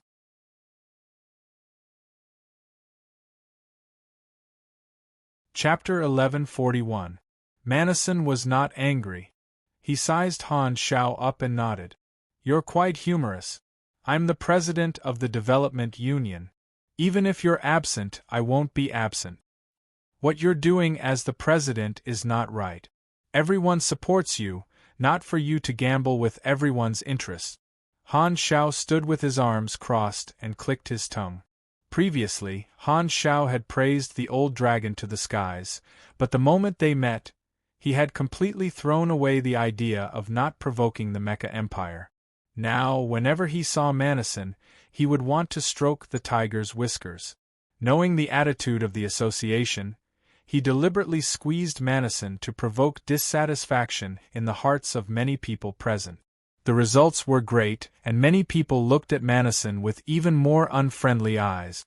They were all big shots, and no one was willing to let others make decisions for them. The two of them had already drawn a clear line and resumed their competitive relationship. Damaging the other's reputation was secondary, and the main point was his own bad taste. Sigh, it seemed like it was the other way around. Radiance's allies present were the most embarrassed. Now, Manison was still Radiance's ally in name, but they could not and did not want to speak from the standpoint of the Mecha Empire. Those who supported Manison before were more or less unnatural now. Manison ignored the gazes of the people around him and calmly said, "Through this incident I've seen through you. Our original intention of establishing the association was to gain more speaking rights and not be controlled by the advanced civilizations. However, although you say you're thinking for the beyond grade as you're actually just a lackey of the 3 universal civilizations, Everything I've done is for the sake of the beyond grade as, of course, it's impossible not to take the risk. Unfortunately, you want to please the 3 universal civilizations, but you don't want to lose your reputation and credibility among the beyond grade as, so you chose to destroy our hope. In my eyes, it's just a selfish act of speculation. I won't have any more hope for you. Yo, who would have thought that the insufferably arrogant Mecha Empire would have moments of sophistry? As expected of someone who has lived long enough to know so much. Even your posture of twisting the truth is so proficient. Han Xiao did not take it seriously and said, "Unfortunately, justice is in the hearts of the people. Your slander of me is not valid. What the truth is, everyone has their own opinion. As the vice president, I have the obligation to stop you from leading everyone to the dark side." Heh. Do you really think you're a hero just because you put on the public opinion that the 3 universal civilizations created for you? You're speaking eloquently now, but I'm very curious. Will you have the face to attend the awards ceremony for the entire universe in a while? Why not? If not for me, would the 3 universal civilizations have discovered the virus so early? How could they develop an antivirus program so quickly? Without me, the intelligent plague would still be spreading. In terms of contributions, I'm not much less than you, but the 3 universal civilizations didn't mention it at all. Their intentions are obvious. As soon as the conversation started, the 2 of them were at each other's throat. They're arguing. The beyond grade as watched from the side excitedly, wishing they could bring a small stool over to sit and watch the show. After a few words, Manison looked around and coldly said, "I'm not here today to quarrel with you today. I'm not here to quarrel with you today. The purpose of the association is to mediate the conflicts between beyond grade as. As the president, I need to set an example, so you can rest assured. Although we have our differences, I won't do anything to you. You make it sound so nice, but I think you're too busy dealing with the suppression of the 3 universal civilizations to continue provoking a strong enemy like me," Han Xiao joked. Manison narrowed his eyes and slowly said, "You seem to have taken the result of a tie seriously? As for what exactly happened, we both know very well in our hearts, but you seem to have an illusion. Do you really think you're on par with me? That's the truth, not an illusion." Han Xiao chuckled and eagerly said, "If you're not convinced, I'll entertain you anytime." So far, he had drawn quite a lot of good things from Manison, even his core exclusive talent. He had already tasted the sweetness of it and wished he could do it a few more times with Manison. The purpose of the development union is to mediate the conflicts between beyond grade as. I won't lower myself to your level. Manison was expressionless. He turned around and walked into the venue, too lazy to chat with Han Xiao anymore. Seeing this, Han Xiao secretly curled his lip. Old Manison really knows how to endure. If it was in the past, if I provoked him like this, he would definitely come over with a 40-kilometer-long machete to have a heart-to-heart talk with me. However, the Mecha Empire should be feeling very depressed. They clearly felt that they could defeat me, but they were forced into a tie by the 3 universal civilizations. They even had to patiently wait for the opportunity to get back at me, watching their prestige weaken. Not only did I obtain his core exclusive talent, but I also secretly obtained the incomplete map of the domino virus technology that he had been longing for. I even drew a new ability to restrain him. However, in Manison's heart, my combat strength is still the same as it was when we fought. If I fight with old Manison again, I'll definitely give him a surprise. While Han Xiao was secretly laughing, Kasuyi walked over and said, "It's been a long time since I saw you lose. I haven't seen Manison suffer in a long time. You're one of the few guys who can make him suffer." Han Xiao turned to look at him and said in surprise, "I thought you had a good relationship with Manison, but you seem to be quite happy." Kasuyi narrowed his eyes and smiled. Don't misunderstand. Manison and I have known each other for many years. We're indeed good friends, but he's him, and I'm me. To be honest, I don't agree with his actions either. Even if you didn't stop him, I would have drawn a clear line with him after this. Han Shao nodded. I just happened to be there. If not for this, the Mecha Empire and I might still be friends. Unfortunately, we walk different paths. I only hope this matter doesn't affect our friendship. Don't worry, the conflict between you and him won't affect our relationship. I don't mind the difference in ideals, because everyone has something they want. However, although Manison's actions are criticized, he's right about one thing. The three universal civilizations are only using you to attack him. When the day comes when he's no longer useful, maybe what he has today will be your tomorrow. I know what I'm doing. You don't have to worry about this. While the two of them were talking, a third voice interrupted them with a faint smile on his face. So, when you're being used by an advanced civilization, you have to realize the benefits as soon as possible. This is my experience. The two of them turned around and saw that Sorokin had also come over. With his signature fake smile, he joined the conversation and gave a simple salute to the two shareholders. Oh, it's you. Han Shao glanced at him. What do you have in mind? Your Excellency Black Star must be joking. I'm just an ordinary beyond grade A. How can I participate in such a topic? I don't have any good ideas. I'm just giving some suggestions from the perspective of a businessman, hoping to provide Your Excellency Black Star with some inspiration to deal with the current situation, Sorokin said enthusiastically. Humph, one who is unaccountably solicitous is hiding evil intentions. Han Shao crossed his arms in front of his chest and pretended to size him up. You don't look like you're just here for a chat. Is there something wrong? Haha, nothing can be hidden from Your Excellency Black Star's eyes. Sorokin smiled. I hope to discuss cooperation with you. Han Shao only understood what Sorokin meant after listening to him. He secretly sighed at how shameless this person was. He had become the special consultant of the three universal civilizations and had the support of the three civilizations. Sorokin saw a business opportunity and wanted to look for him, this shareholder, to have a deeper cooperation. This shareholder position was forced by Han Shao.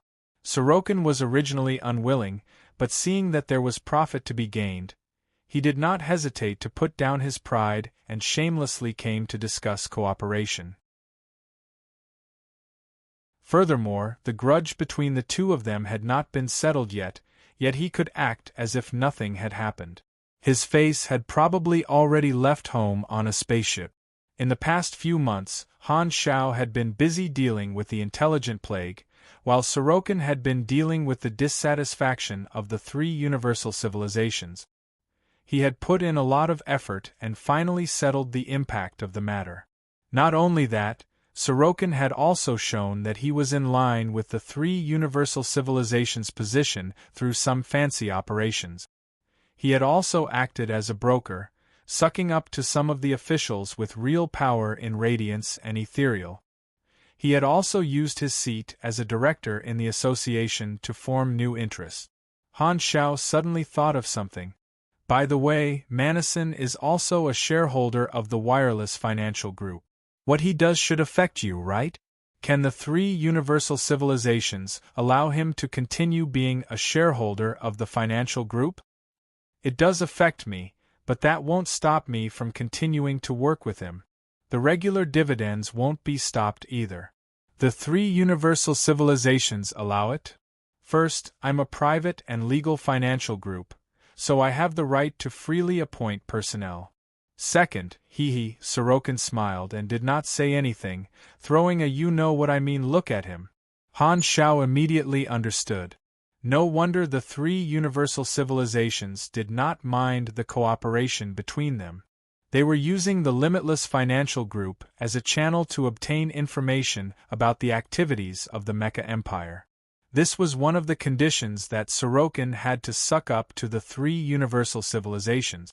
Naturally, he did not want to work with Sorokin too deeply, so he gave a perfunctory answer to Sorokin's coaxing and pestering. After chatting for a while, it was finally time for the meeting. They entered the venue one after another, found their seats, and sat down. Han Shao did not argue with Manison anymore. The two of them held the meeting according to the topics they had decided on, dealing with the matters one by one like normal meetings. However, although the two of them were doing their own things, the atmosphere in the venue was still strange. After the incident outside the venue, most people had a knot in their hearts, and it was difficult for them to return to normal. Very soon, it was time for the last topic. Manison looked around and said with a deep voice, "Because of the sudden outbreak of the intelligent plague, the battle between the three universal civilizations and the Supercluster Alliance was delayed for more than half a year. Now that the disaster has been resolved, the two sides will start fighting very soon. The Beyond Grade A Association needs to choose a side. As you all know, the three universal civilizations have been keeping the ultimate knowledge a secret. Their condition is for us to deal with the Supercluster Alliance. I don't plan to agree, so I suggest we stick to our original position and stay out of it, not participating in the battle between the advanced civilizations." Everyone nodded. Although they were dissatisfied with Manison, this was the consensus of most people, so there was no problem with it. As for the direct members of the three universal civilizations, they usually would not express their opinions at such times. After all, there was no point in doing so. However, this time, Manison turned to look at Han Shao and suddenly said, "Vice President, what do you think?" Han Zhao's eyes flashed, and he pondered. He realized the intentions of the Mecha Empire. He was now at the center of public opinion. The three universal civilizations had put him on a pedestal, hoping that he would become their spokesperson in the development union. Not only did they want him to compete with Manison, but they also wanted him to speak up for them in the association. However, one of the original intentions of the association was to help the Beyond Grade as break free from the camp restrictions set by the advanced civilizations and not be used as tools to kill each other. On this issue, Han Shao realized that there would be negative effects no matter which side he chose. Sticking to the consensus of everyone was not a problem on the association side. Although the three universal civilizations were not surprised, they would more or less feel disappointed, which would affect their support. The other allies could choose this way because they were the majority, but his identity was the role model. The same action would have different effects. If he spoke up for the three universal civilizations and instigated everyone to deal with the Supercluster Alliance together, the result would be worse. He would appear to be completely on the side of the three universal civilizations and really become the lackey of the Mecha Empire, which would definitely cause dissatisfaction. Furthermore, the path he represented would change because of this. It would no longer be a peaceful coexistence but a fawning relationship. It would go against the original intention and return to the original path. Han Shao looked up and saw that everyone's eyes, including the direct members of the three universal civilizations, were focused on him. They clearly understood this and were waiting for his response. Manison's question wasn't a ploy. It was just an honest attempt to borrow the enemy's strength. Of course, I agree with everyone's consensus. This is the reason we're gathered together. However, I want to deal with one of the supercluster civilizations, so I have some personal grudges. Han Shao spoke calmly.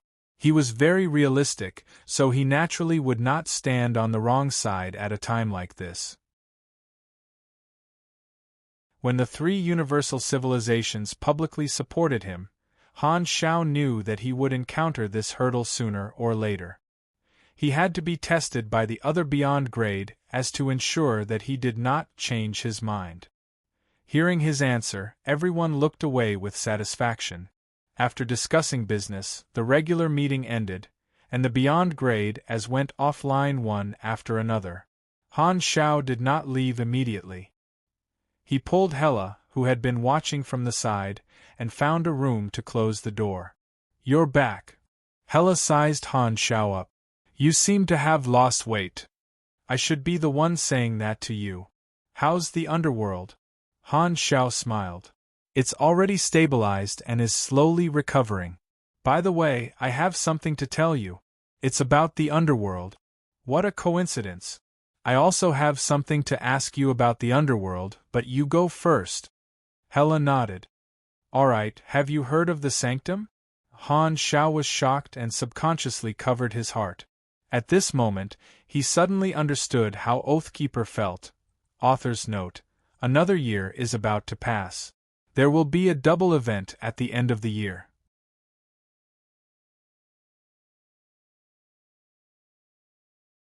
Chapter 1142.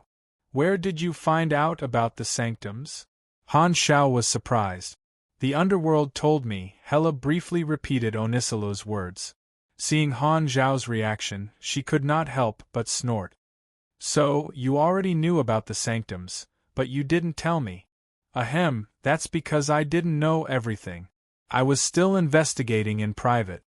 Han Xiao coughed dryly, his brain working quickly. Hela's news gave him a pleasant surprise.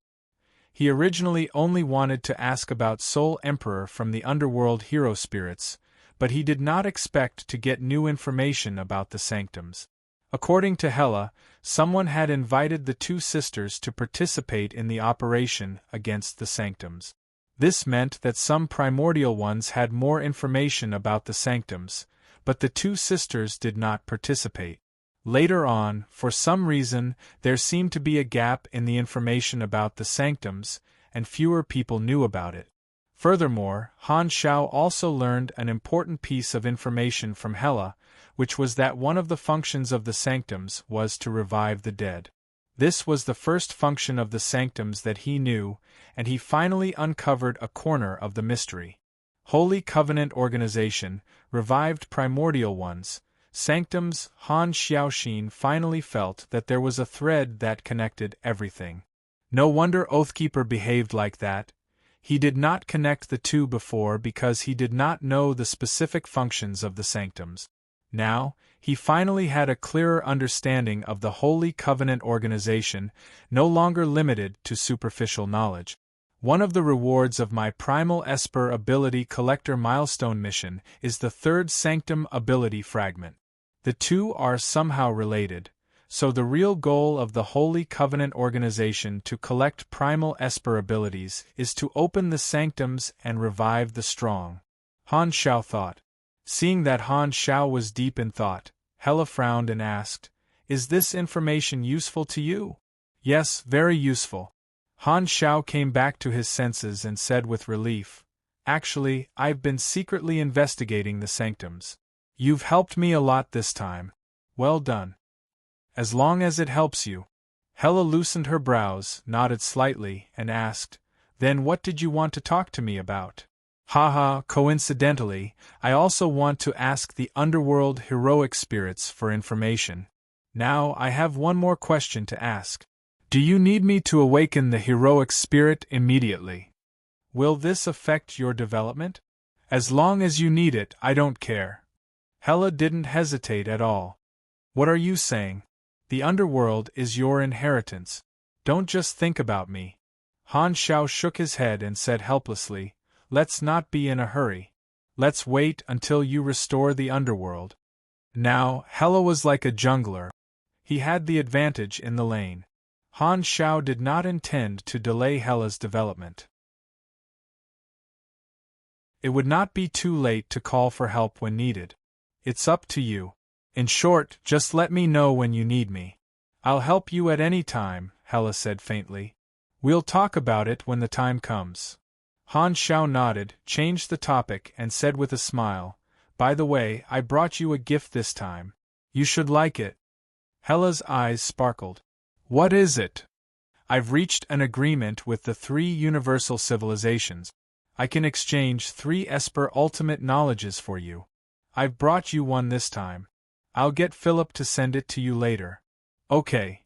Hela's lips curled up, revealing a slight smile. She was very satisfied with this gift, and she was even more satisfied that Han Xiao remembered her performance when he went on a business trip. After chatting for a while, Han Xiao went offline. Deactivating the remote projection, his vision returned to his original body, which was in the command room of the flagship. At this time, the fleet was advancing in the Dawn star cluster. It was estimated that they would arrive at the edge of the Garrus star cluster in a few days and return to the Army's territory from planet Black Gate. Standing by the huge floor-to-ceiling window, Han Xiao looked at the starlight outside and recalled the situation during the meeting. Manason's risky move has caused him to lose the support of the association, and his connections have been affected. If nothing goes wrong, it'll be very difficult for him to be re-elected as the president in the election 50 years later. However, old Manason isn't the type to sit still and wait for death. He's busy dealing with the suppression of the 3 universal civilizations, but he won't be passive all the time. He'll definitely come up with other plans to improve his situation. With his philosophy, it's impossible for him to admit his mistake and return to the embrace of the Radiance. That will only cause suspicion, and he can't return to the past. He'll probably return to being an independent faction like in my previous life, but this time, it won't be limited to the calamity of the Super's version. He'll be completely marginalized. Even if he doesn't cancel the alliance on paper, the 3 universal civilizations won't be able to put him in an important position anymore. Han Xiao thought to himself. Manason's risky move had caused him to lose his backer. However, he was his backer, so he had the confidence to do so. If he had not taken the initiative to reveal the core of the virus to the 3 universal civilizations in order to reduce the damage caused by the disaster, Manason would not have taken the risk and would still be a comfortable ally. With this thought in mind, Han Xiao opened the interface and looked at Key of Adeptus Mechanicus. The impact of their fight was obvious. As the machinery believers on planet Magnetic Cloud vigorously spread the news of him being on par with Manason spread widely within the machinery faith, shaking a small portion of Manason's faith and attracting a new batch of believers for himself. After this period of time, the bonuses of Key of Adeptus Mechanicus had increased by quite a bit. The range of bonuses of this talent was very comprehensive, basically covering all aspects of the machinery ability. Currently, his machinery affinity had increased by around 600%. Other than luck, all his other attributes had increased by a few hundred points. At the same time, according to the inclination of his believers, his machinery ability in the armed, virtual, and many other fields had also received targeted bonuses. Other than that, his efficiency in manufacturing, repairing, and strengthening had also increased. The efficiency of different types of machinery in his hands had also increased. There were many aspects of this talent, and the range of bonuses was so comprehensive. The range of bonuses was still increasing as the number of believers increased. Han Xiao did not know if there would be an end to it. My personal bonuses are secondary. Han Xiao's eyes moved and he chuckled. The increase in his Key of Adeptus Mechanicus meant that he had taken away a portion of the Mecha Empire's believers, causing the effect of Manason's talent to decrease. The longer I get, the shorter Manason gets. As this went on, the gap between Manason and everyone else gradually narrowed. I might not be the most profitable, but Manason is definitely the one who suffers the most losses. After a few days of sailing, Han Xiao finally led his fleet to the entrance of the Army's territory, planet Black Gate. He planned to rest there for half a day before heading to the Black Star Cup. During the time that he was not around, the construction of the Army's territory had progressed steadily, and the Black Star Cup had started smoothly. The members who had been eliminated in advance had returned to their posts, and the players who had been eliminated had returned to the 4th phase of the Flickering World to continue occupying strongholds. Everything was in order. Now that most of the Black Star Cup matches had ended, there were only 2 important matches left. They were the Calamity Group's individual matches and the Player Group's 4-way team matches. The former two contestants were the elite Black Star Guards under Han Shao. One was the old bootlicker Hardaway, and the other was the new bootlicker Jotina. Both of them had the strength of a beyond grade A seed and stood out among the many calamity grades in the army. Not counting Han Shao and Hela, these two were already publicly recognized as the strongest in the army. Originally, Logi and Lothair both had the ability to compete for the position of Chief Calamity grade under the army, but Logi chose to give up during the audition. Due to his position, it was not convenient for Lothair to appear in public and did not participate in the Black Star Cup. As for the other calamity grades, none of them were a match for Hardaway and Jotina. Even Fu Ding and Nero, who had the luck glow, were the same. Luck was not enough to make up for the difference in strength. As for the players, they were Frenzied Swords Rivervale Battle Team, King Admiral's Dynasty Battle Team, Rainy Kim's Thunderstorm Battle Team, and a group of solo players. Of the four biggest clubs in China, only one had made it to the finals. As the Black Star Cup was more flexible, it was much more random and dramatic than the official league. Usually, in a four-way battle, the biggest clubs would always be attacked by the other three. Thus, Long Sky, Temple of God, and Fried Eggplants with Fish were all defeated and taught a lesson by their passionate fans. At this moment, the fleet stopped at the public dock of Planet Blackgate. As soon as Han Shao got off the spaceship, he saw Sylvia welcoming him at the dock. There was a cordon around them, and many curious passers-by were watching from the outside. There was no lack of army warriors and players among them. Not only that, there were even couplets above their heads. On the left was Iron Shoulders Carry Righteousness, and on the right was Compassion plays the role of the common people. What the F***ck, Han Shao was dumbfounded. He returned to the cabin, closed the door, and opened it again to make sure that he was not hallucinating. Did I open the door the wrong way? Just as he was in a daze, Sylvia walked up to him and bowed solemnly with a group of officers. She shouted the slogan loudly, as if she was afraid that no one could hear her. "Welcome back, Army Commander!" Han Zhao's mouth twitched. He did not need to ask to know that this was definitely Sylvia's doing. It did not matter if others praised him, but it was too embarrassing for his subordinates to praise themselves. Furthermore, this was a public place, so he felt like he had turned into a celestial being. Why is there such a scene again? Han Shao pulled Sylvia over and whispered into her ear, speechless. This is an essential welcome ceremony. Letting the entire army know that you have returned after your meritorious service will strengthen the members' sense of identity, Sylvia said seriously, but the crazy upturned corners of her mouth betrayed her inner thoughts. Han Shao was a little annoyed. He quickly pulled Sylvia toward the dock exit and changed the topic. The Black Star Cup is finally coming to an end. How's the preparation for the closing ceremony? Now that they were talking about business, Sylvia stopped smiling and said, "It's all arranged. When the time comes, we'll need you to give a speech and personally commend the winners of each event." So many events. How many people will that take? Sylvia rolled her eyes. You asked for it, hero.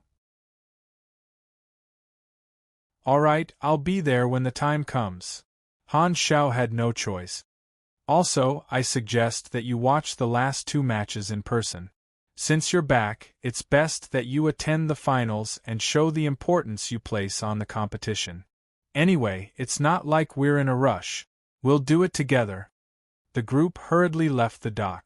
In the crowd, a group of players stretched their necks to look at Han Zhao's back.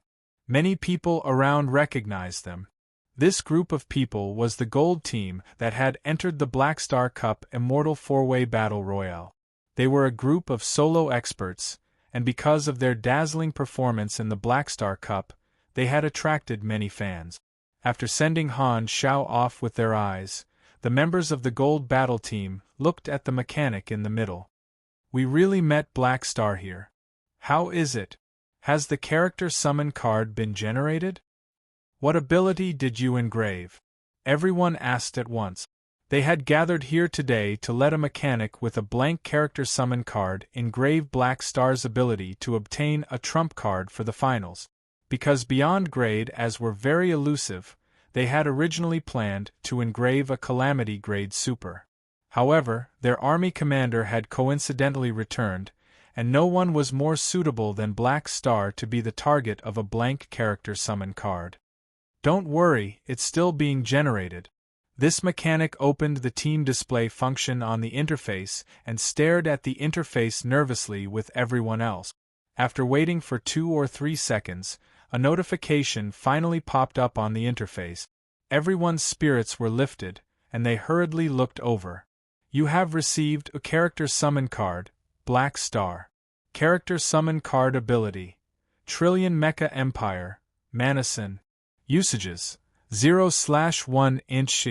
At this moment, everyone's faces were filled with question marks, and their hearts were filled with confusion. What's going on? Weren't we supposed to loot Black Star? Why did the Mecha Empire appear? At this moment, the few of them suddenly trembled.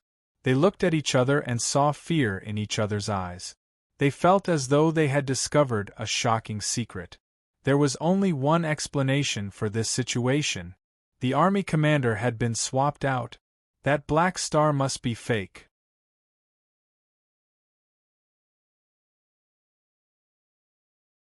Chapter 1143. An hour later, in the dim room, the green candle flame on the table was the only source of light. The flame flickered and flickered as it was blown by the airflow, illuminating the faces around the table in a pale green color, leaving mottled shadows. It looked very eerie and terrifying. Above the candle flame, a public interface floated, showing the introduction of the Black Star character summon card.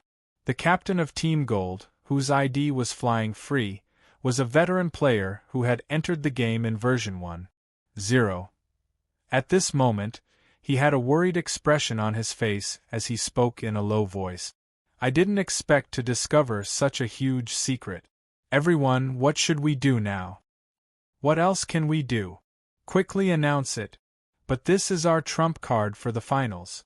If we announce it, won't we be exposed? Aya, look at the situation now. Why do you still care so much? Compared to the safety of the entire army, the victory of the competition is no longer important.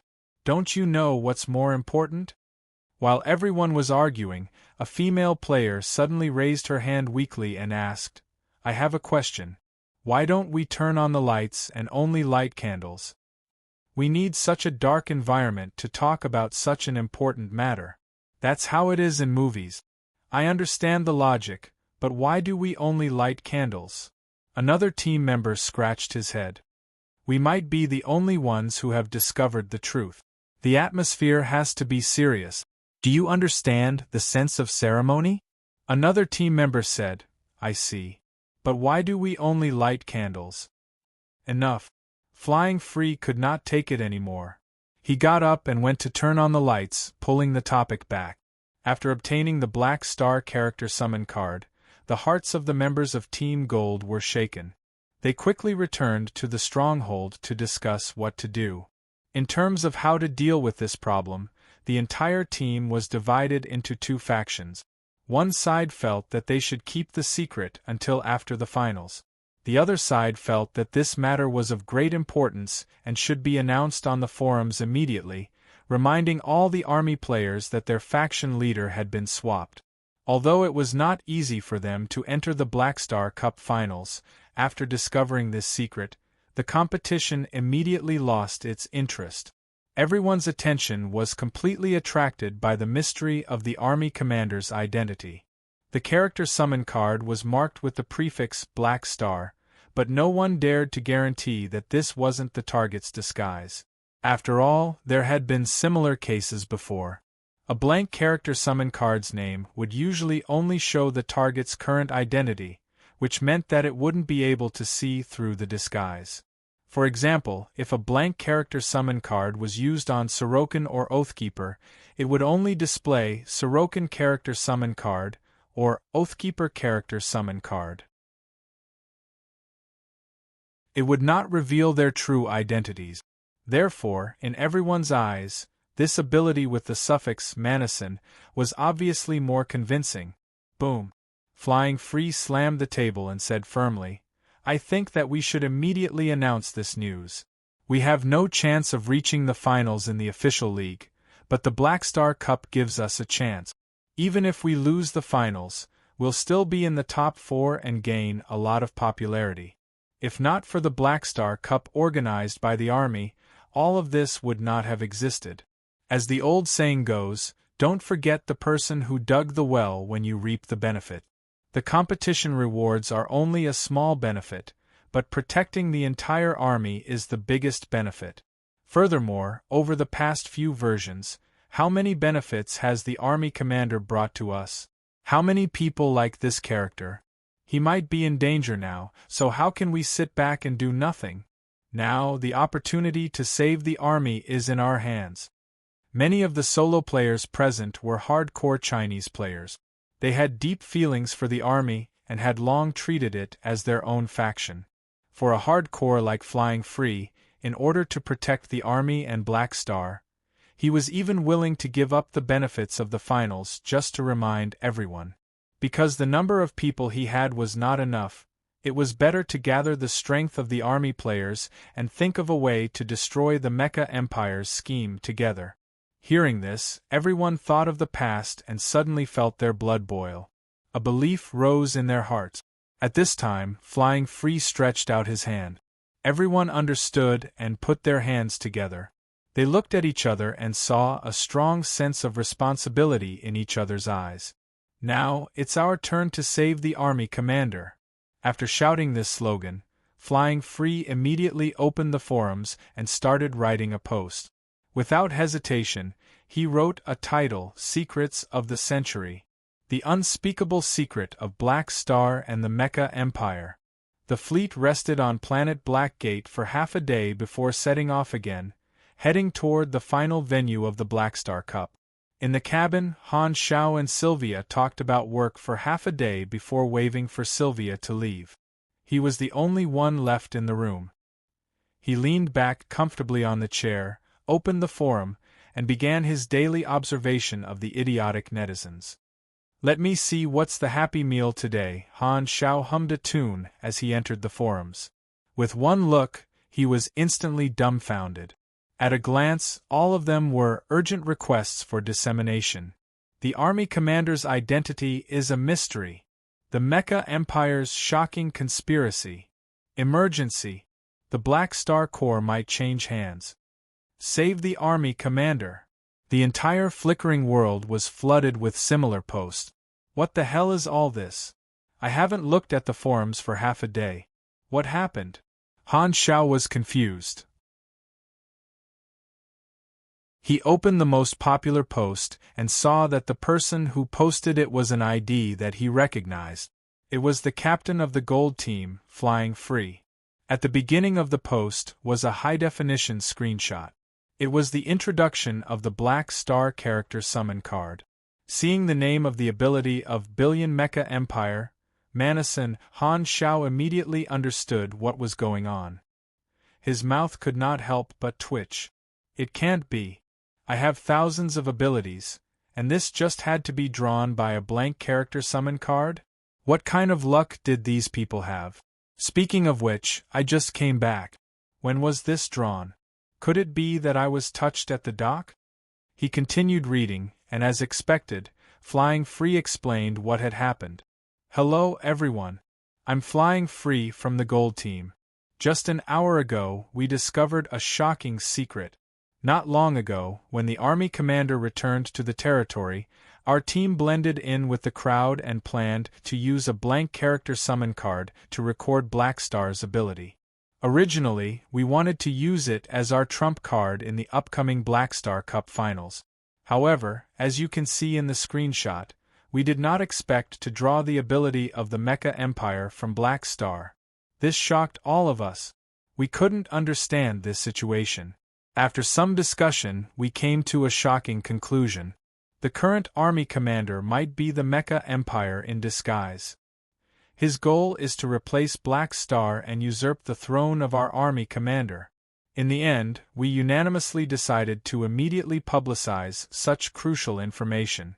We need everyone to unite to find out the truth and unravel the conspiracy. Everyone, the future of the army commander is in our hands. Han Shao had a constipated expression on his face. This deduction did not seem unreasonable, but why did he still feel that there was something wrong with these people's brains? He looked at the replies below. It had already exploded, and countless people were doubting him. Is this for real? This picture can't be photoshopped, right? It must be Photoshop. These young people want to create big news every day. Are you guys thinking that there's no hope of winning, so you want to do something stupid? Good job, I'll reward you with a piece of earwax. It's over. Someone is going to change their name to the Mecha Empire. Facing the doubts, Flying Free added in the popular replies. I know everyone must have their doubts. On the day of the finals, we will use this character summon card and show it to everyone to make them believe that the army commander needs us to save them. Save your grandma's leg. Han Shao gritted his teeth and returned to the page. He quickly browsed through the related posts and found that other than the doubters, there were many posts seriously analyzing this possibility. Frowny face Reinhardt. Maybe it's true.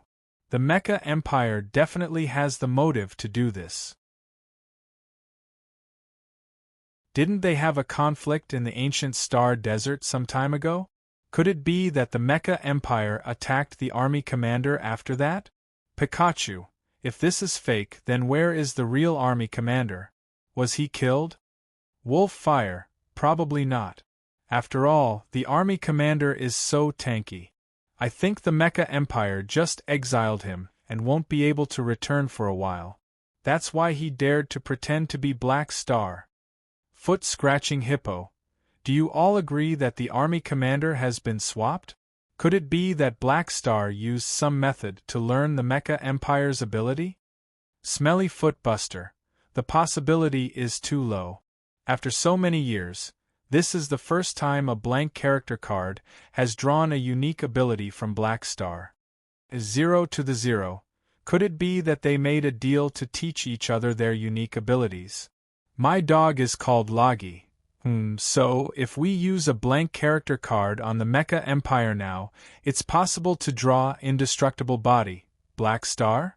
Good brother Pat's big. Damn, that's awesome. Your AF asterisk, King Genius. Han Shao felt his teeth ache. Ice Tornado. Wait, there are other possibilities.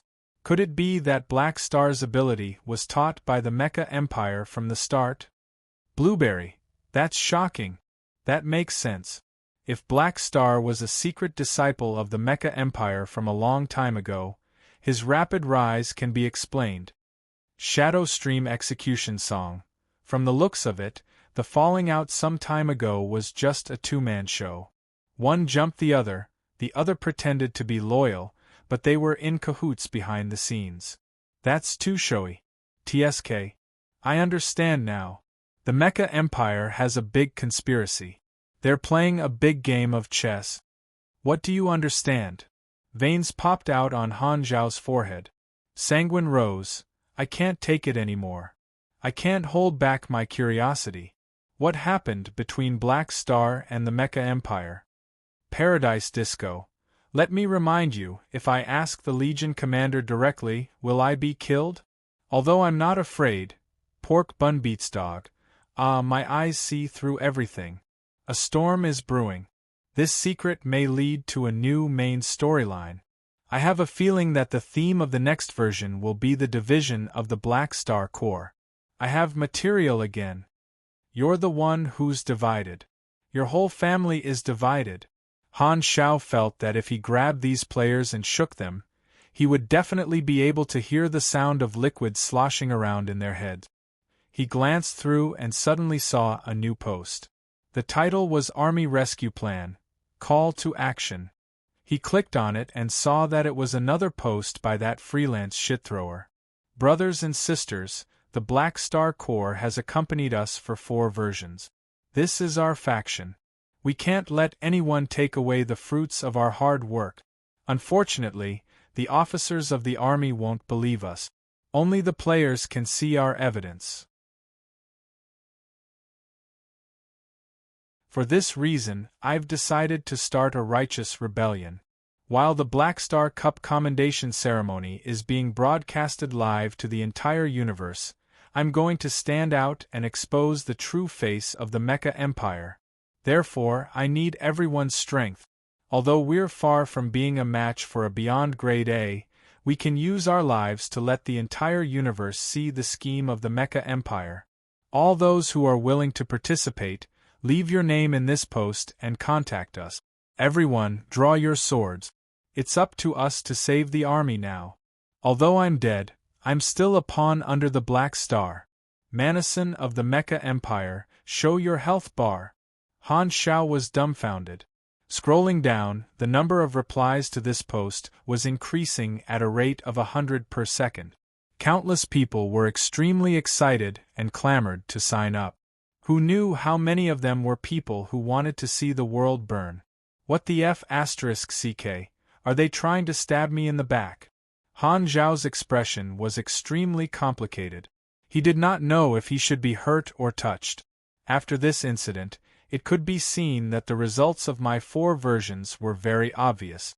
I've already formed a deep bond with the Chinese players. These players are willing to go to such lengths for me. It's really touching my ass. There's such a thing? After reading the post twice, Han Shao clenched his teeth. You don't say, this post made my blood boil. Damn it, a mental patient really has a lot of fun. The error-free chapters of Legendary Mechanic will continue to be updated. There will be no advertisements on the website. Please bookmark and recommend the Legendary Mechanic. If you like Legendary Mechanic, please bookmark Legendary Mechanic. The Legendary Mechanic fighting bar updates the fastest.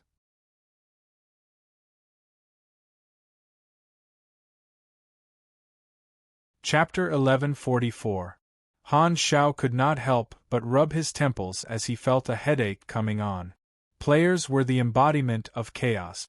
Even if they had become members of their own faction, they were still uncontrollable.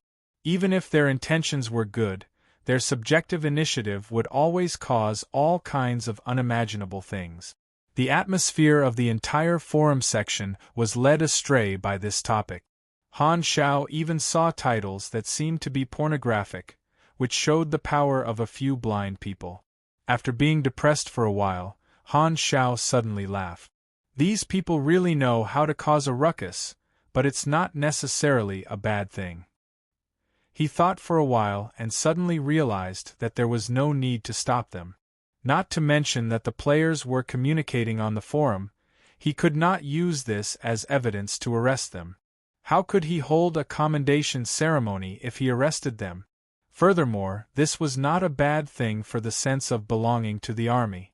If not for the fact that the hardcore players loved and respected him, why would they volunteer to save him? Running a warlord force in the universe did not need to be like a tinkerer. Instead, letting the players cause a ruckus during the closing ceremony would increase the topic of the Black Star Cup and increase the popularity of public opinion. It would also save him the effort of giving out missions and acting on his own. Flying Free's loyal subjects wanted to do a round of righteous backstabbing, but in the eyes of Han Shao, they were no threat at all. He was happy to play along with them. The public image of the Black Star Corps in the universe was basically equivalent to that of a righteous person recognized by everyone. The people were now very tolerant of the army. Even if this small episode happened at the end of the Black Star Cup, it would not affect the army's prestige. Instead, it would make most of the people feel that it was interesting. The reputation that they had accumulated over the years was not for nothing. This was the armor of public opinion. In fact, Han Shao understood after thinking about it carefully. He did not need to explain the rumors circulating among the players to anyone. This was not a problem in his eyes at all.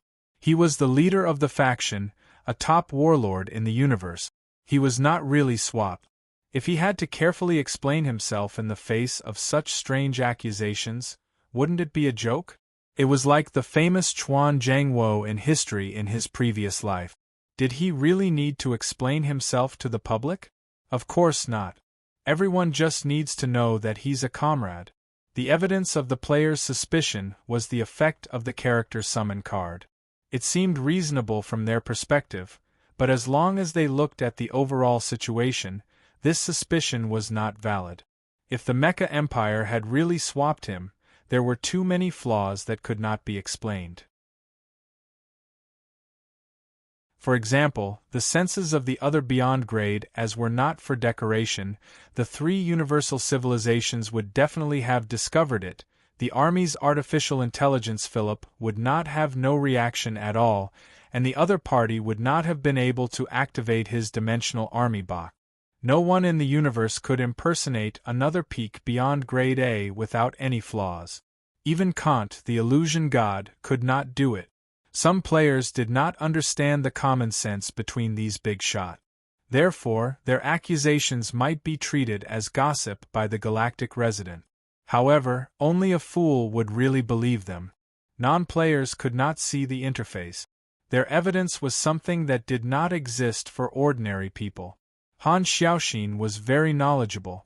The main reason why the players believed in this rumor was that it was still fresh. Once the initial fanaticism and blindness disappeared, they would see that there was no change in the faction's movements. This ridiculous rumor would naturally fall apart. How could there not be any strange rumors about the big shots? Explaining was unnecessary. It was better to leave some room for the players to fill in the gap. Han Zhao's eyes flashed. To the players who purely enjoyed the benefits of the faction, it did not matter who was in charge. Therefore, to be willing to take the risk of being punished by the faction to expose the conspiracy of the Mecha Empire was tantamount to sacrificing one's life. Then, wouldn't the more people who participated in this operation, the stronger the cohesion of the army? Furthermore, the players using such a reason to cause trouble were slandering the Mecha Empire. Thinking of this, Han Xiao smiled and summoned Philip. Philip, focus on monitoring the movements of the army's immortals. Report any situation to me. Okay, by the way, use my name to invite the Beyond Grade is over. Send a copy to the Mecha Empire too. Didn't you have a falling out with the Mecha Empire? Will he come? Philip tilted his head with a confused expression. How would I know? Just send it to him. It'll be best if he comes. I can tease him again. Han Xiao chuckled. Okay. Seeing Han Zhao's kind smile, Philip shrunk his head and did not dare say or ask. Black Star invited me to participate in an event? In a secret base somewhere in the primeval Star River, Manison, who was facing simulation models to deduce the theory of the virtual mutiny virus, stopped and looked at his artificial intelligence with confusion. Yes, he intends to invite you to the Black Star Cup closing ceremony. Is this guy acting up again? Didn't we already fall out? Why is he sending me an invitation now? What makes Black Star think that I will go and support his event? Manison was confused. Is he trying to make up for our relationship and get back together? Or is he trying to embarrass me in public? I'm not going. Reject him for me. Manison replied calmly and continued to deduce the technology. Okay, the message has been sent. Manison nodded and suddenly stopped what he was doing. By the way, on the day of the Black Star Cup closing ceremony, remember to remind me to watch the live broadcast. Although he did not intend to give Han Xiao face, he wanted to see what Black Star was up to. Just as the forums were discussing Han Zhao's authenticity, the last two matches of the Black Star Cup were held as scheduled. Countless spectator stands floated in the sky above the competition planet, and they were all filled with people. Not only were there army members, but there were also normal spectators who had bought tickets. The special spectator stands produced by the Army's logistics department were oval-shaped, and all the walls were made of transparent materials. One could see the situation outside from any angle from the inside, and it also had a zoom function. At the same time, layers of transparent energy barriers protected the spectator stands, which could isolate all kinds of impacts and radiation to prevent the lucky spectators from being injured by the aftershock. The external anti-gravity ion vectors could allow the spectator stands to fly at high speeds in various postures, stabilizing at Mach 24 to ensure that they could keep up with the movement speed of the Calamity-grade supers at high altitude. The cabin was equipped with advanced vertical gyroscopic stabilizers, noise reduction equipment, and shock absorption devices. Even if they flew at supersonic speeds, the spectators would not feel any bumps and would feel as though they were on solid ground at all times. Today, Han Xiao was personally attending the competition. He arrived at the venue and floated in front of the many spectators. As soon as he appeared, he felt as though an electric current was running through his skin, as though he was being sized up by countless people from behind. Han Xiao was not surprised at all. He did not even need to turn around to know that it was the countless players in the audience who were using the detect skill on him. Philip reported the discussions in his mind to him from every single audience seat. In the eyes of the players, Han Xiao's specific attributes were still a question mark, but their goal was to detect the color of Han Xiao's name. The result they obtained was still a green name, which represented their own people.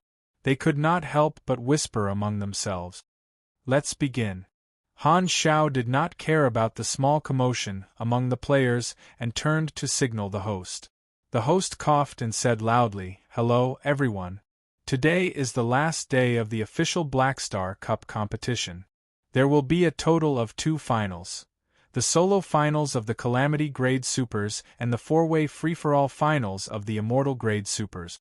Let's cut to the chase. The first match today is a duel between 2 Calamity Grade Supers. Contestants, please step forward." As soon as he said that, Hardaway and Jotaino appeared. After a simple introduction and interaction, they went to their respective positions and waited for the match to begin. The Calamity Grade Supers were all on the surface of the planet. Time passed minute by minute, and the atmosphere in the venue gradually became heavy.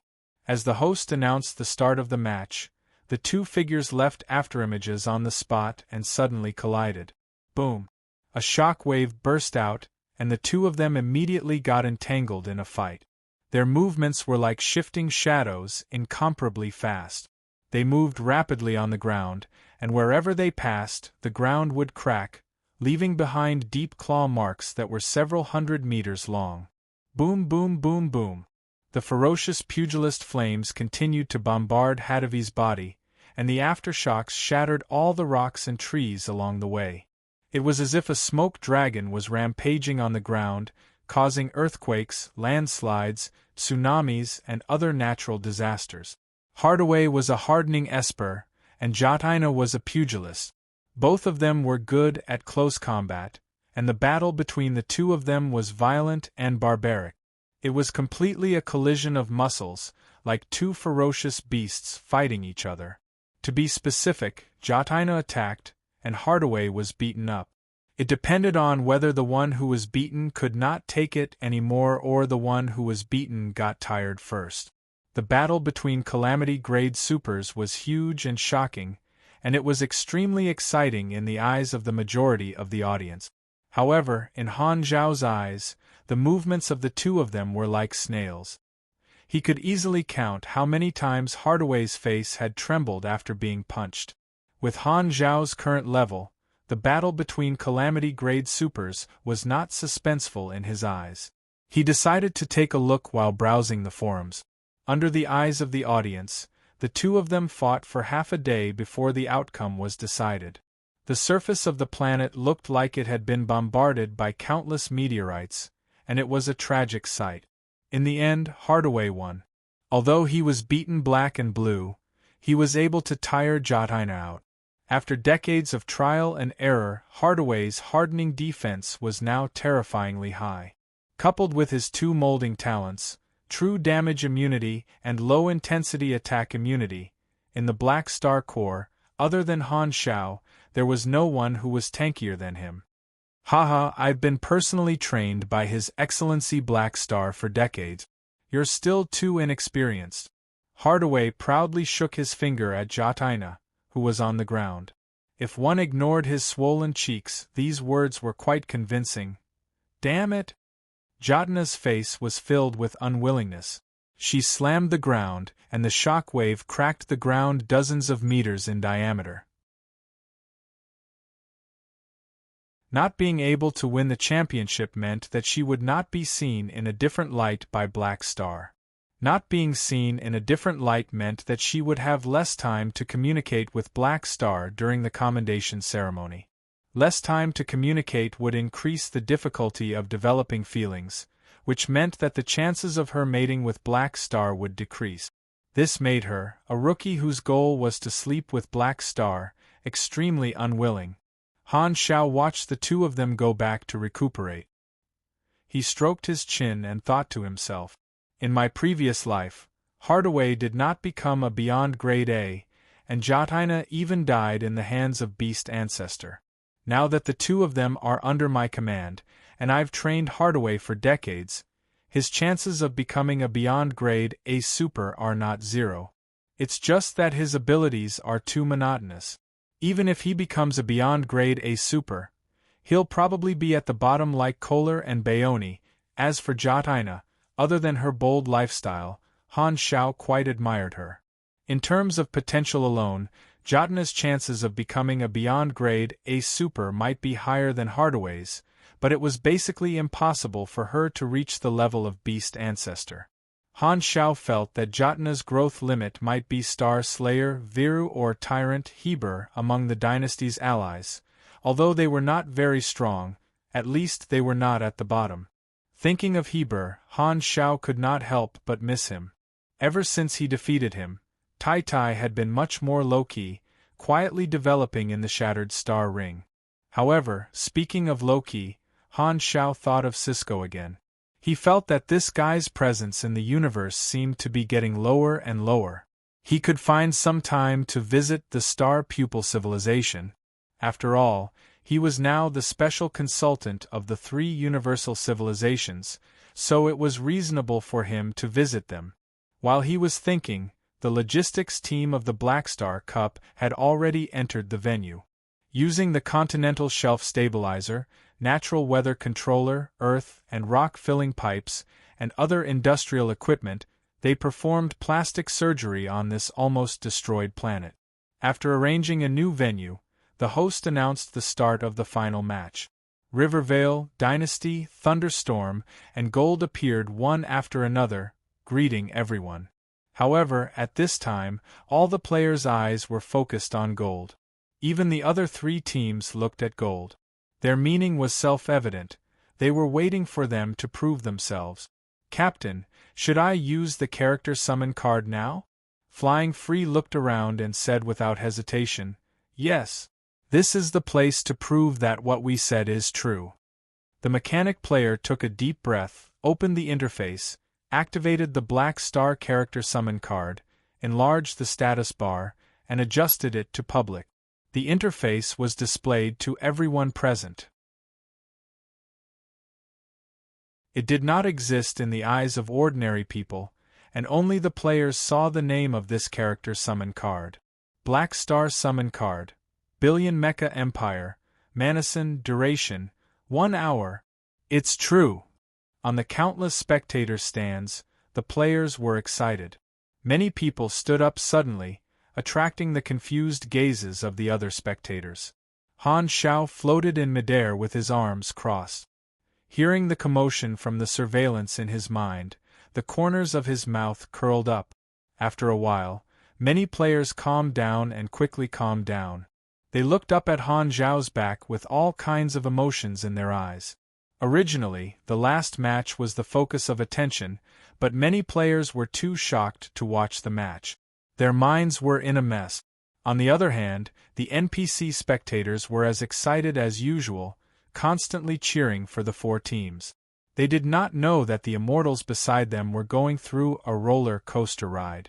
Han Shao did not pay much attention to the match. He kept checking the players' comments on the forums. When he turned back, the match had already ended. In the end, Dynasty won, and Gold was the first to be eliminated. Gold had exposed their trump card early, so of course they were targeted. Furthermore, a billion mecha empire could not display any shocking effects in the hands of the current players. The players did not have those high-level mechanic skills, so they could not enjoy the targeted bonuses. Furthermore, it only lasted for an hour, so their strongest production and research abilities could not be used. The players could only enjoy the basic bonuses such as intelligence plus 15%, machinery affinity plus 1, 2x, and mechanic skill level plus 2. Although it was powerful, it was clearly not enough to crush the opponent.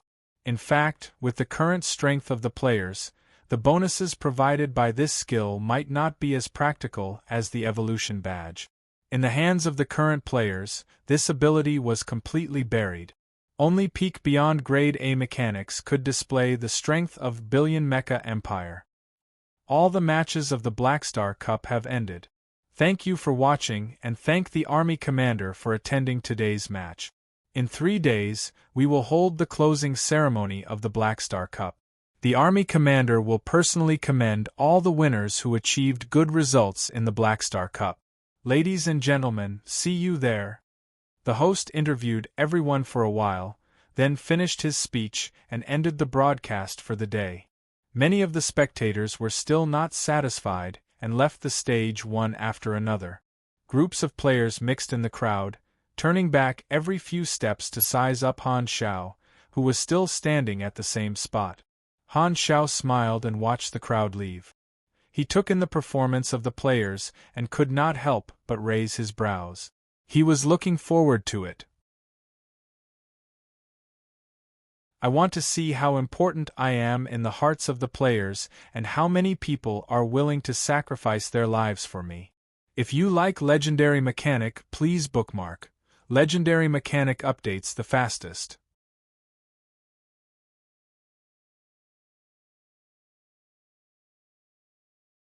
Chapter 1145. The players of the Black Star Corps seemed to have a spirit of sacrifice. With the confirmation of the character summon card, the forums had temporarily turned into the intelligence center of the Save Black Star plan. Many army players called their friends here and privately expanded their team. With Flying Free as the head, the Action Command Center posted again and again. Many of the hardcore Chinese players who had followed them since version 1.0 had a sense of responsibility and faith. They felt that they had to do something to save the army from the crisis of falling into the hands of the Mecha Empire. Many people responded, especially some pro players such as Mad Blade and Maple Moon, who also expressed their contributions. The entire Save Black Star plan became a large-scale activity organized by the army players. Of course, among the participants, there were also players who wanted to fish in troubled waters, speculate and cause trouble. Some just wanted to make big news, some wanted to show their loyalty and be favored by Black Star when he returned, and some wanted to try to trigger hidden missions. The atmosphere on the forums was like everyone was a soldier. Everyone wanted to exchange their blood for the heavens, but in reality, most people were just there to join in the fun.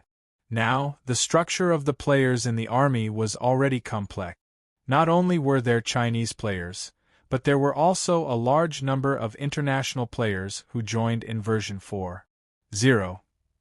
Even among the Chinese players, there were some who were unwilling to invest a lot of time and energy in the Black Star Corps and were not willing to take the risk. Han Xiao had seen all the activity on the forums in the past 3 days. The Save Black Star plan organized by Flying Free was no secret to him. Although a group of players was planning how to stab him in the back tomorrow, Han Xiao was not angry at all. Instead, he was enjoying it. This is really becoming a true brother coming to stab me. Han Xiaoxin found it funny. At this moment, Philip popped out and said in a buzzing voice, "Master Hum, there are a few immortals who want to see you." He said that he learned that the immortals are plotting a rebellion and wants to inform you. Han Zhao's eyes flashed. How could there be a traitor? Well, considering that the target was a player, it would be strange if there weren't any traitors. Let them come over. Han Shao rolled his eyes and ordered. After waiting in the office for a while, a few players wearing fancy armor walked in. From their IDs, it was obvious that they were foreign players. "IO Army Commander." A Frost Demon player in the lead opened his mouth to greet the group. Immediately, a strong hip-hop vibe swept over them. "You're saying that the Immortals are planning a rebellion? Tell me, what's going on?" Han Shao feigned ignorance and asked with a puzzled expression. "Oh, it's like this. We're all good people, but some Immortals are ambitious and dissatisfied with your rule, so they want to use a ridiculous excuse to incite the army and attack you at tomorrow's ceremony." Han Shao raised his eyebrows. "What excuse? I heard that they are planning to accuse you of being the Mecha Empire. Don't you think that's funny?" "Ha. Interesting." Han Shao sized him up and chuckled. "Got it. I'll check it out. If it's true, all of you have contributed. Hee, give us more contribution points." This person's tone was loud and did not hold back at all.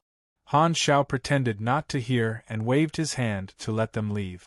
At this time, Philip reported that there were more people who wanted to leak information. He did not reject anyone and patiently received batch after batch of traitors. Most of them were foreign players, and the content was almost the same. He exposed the plans of Fly Free and the others and smeared their motives, saying that they were betrayals out of ambition. After sending away the last batch of traitors, Han Shao revealed an inexplicable smile. "This group of people, some of them are pure speculators, but the other group are probably spies planted in the army by the Foreign Professional Guild. They want to use this opportunity to cause trouble."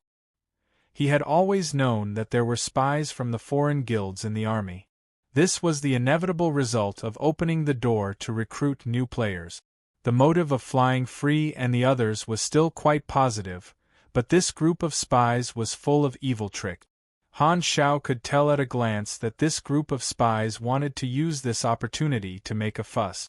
On one hand, they wanted the Chinese players to be severely punished and the influence of the Chinese guilds in the army. On the other hand, they wanted to weaken his trust in the Immortals and make the treatment of the Black Star Corps decrease. The spies from the foreign guilds did not care if he was the Mecha Empire or Black Star. If he was the Mecha Empire, it would cause the Mecha Empire to be suspicious and have thoughts of eliminating dissidents. If everyone misunderstood and the army commander was still the Black Star, then they would be showing their loyalty by telling on him. They felt that this was a plan to kill two birds with one stone.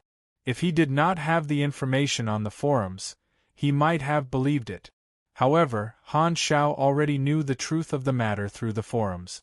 These spies wanted to use the information gap to make use of him, and their schemes were seen through by him at a glance.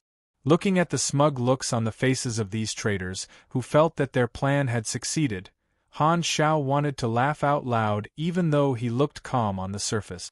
"Little guys, I'll let you laugh for a while. After the ceremony, I'll pull out your list."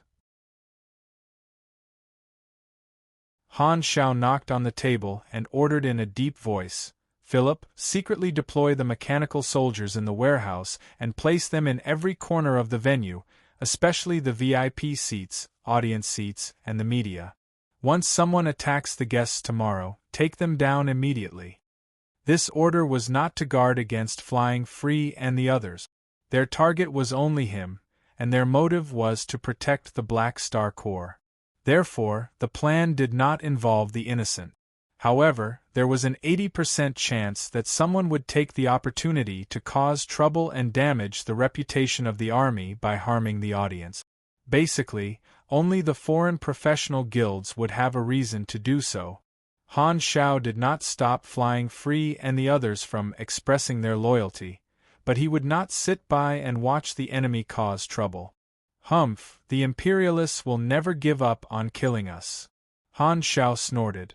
Speaking of which, version 4.0 is already in the middle stage and is about to enter the late stage. The national war will probably break out together with the Supercluster Alliance, just like in my previous life. I wonder if the alliance formed by the players will still be formed, he thought to himself. 3 days passed in the blink of an eye, and the competition planet had been transformed into an open-air venue for the ceremony. The main stage was a large floating platform, and the people sitting there were all important guests. There were a large number of small platforms floating around it like floating islands. They were the audience seats, the media broadcast seats, and the seats for the winners of the various events. A spherical shield enveloped the venue area, isolating the cold wind from the high altitude and preventing unrelated people from disturbing the closing ceremony. At the same time, a layer of virtual sky covered the shield, creating the feeling of an enclosed theater, making people not feel that the venue was open air. All kinds of spaceships were suspended in outer space, and they arrived at the venue area on the in-atmosphere vehicles provided by the Army. The well-dressed audience, guests, and contestants found their seats and sat down. The venue quickly became a sea of people, an unprecedented spectacle. At this time, they were still in the entrance stage. Flying Free led the team to the contestant seats and sat down. They looked around and made eye contact with the players on the same floating platform from time to time. At this time, someone patted Flying Free's shoulder. He turned around and saw that it was the captain of the Rivervale team, Mad Blade. "When are we going to act?"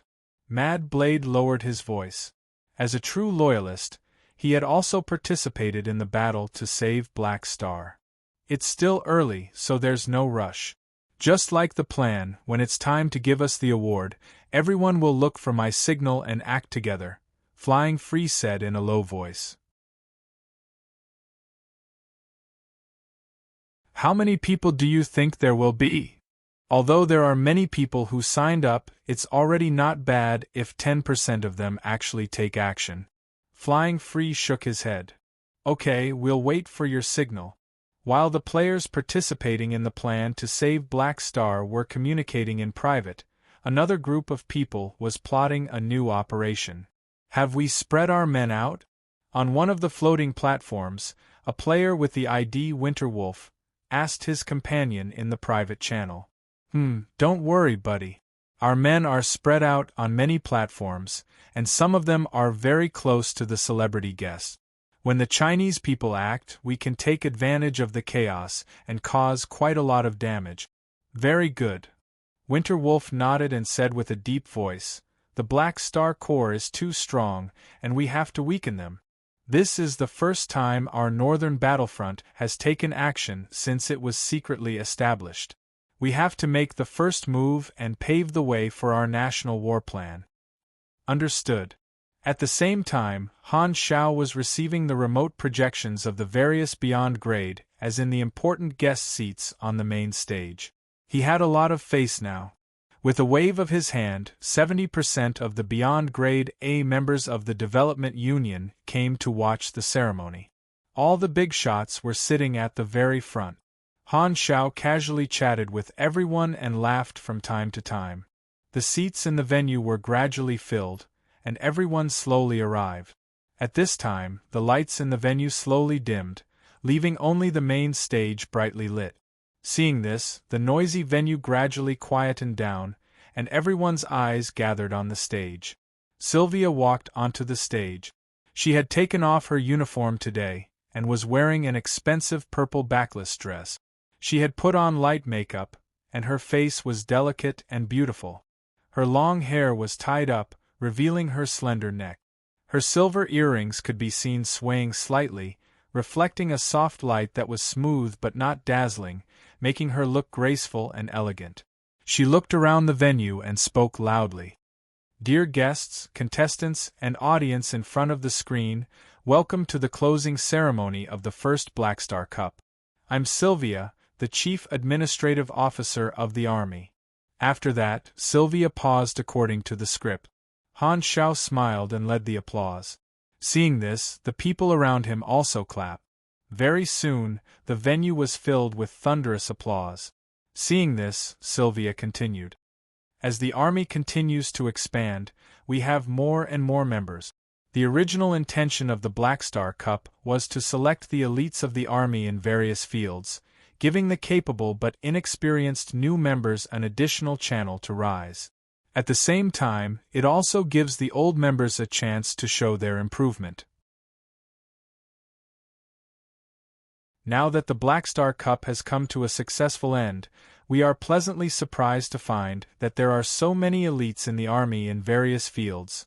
On the stage, Sylvia began reading the script. The image was broadcasted to the entire universe through the media present. The closing ceremony of the Black Star Cup was naturally not just a simple award ceremony. The specific process was Sylvia, the Black Star Cup organizing committee speaking, the winners of the various events going on stage to receive their commendations and speeches, and finally, the army commander's concluding speech. During this period, there would be a large number of performances. For this, the army specially invited many celebrities from the entertainment industry and the Galactic Society.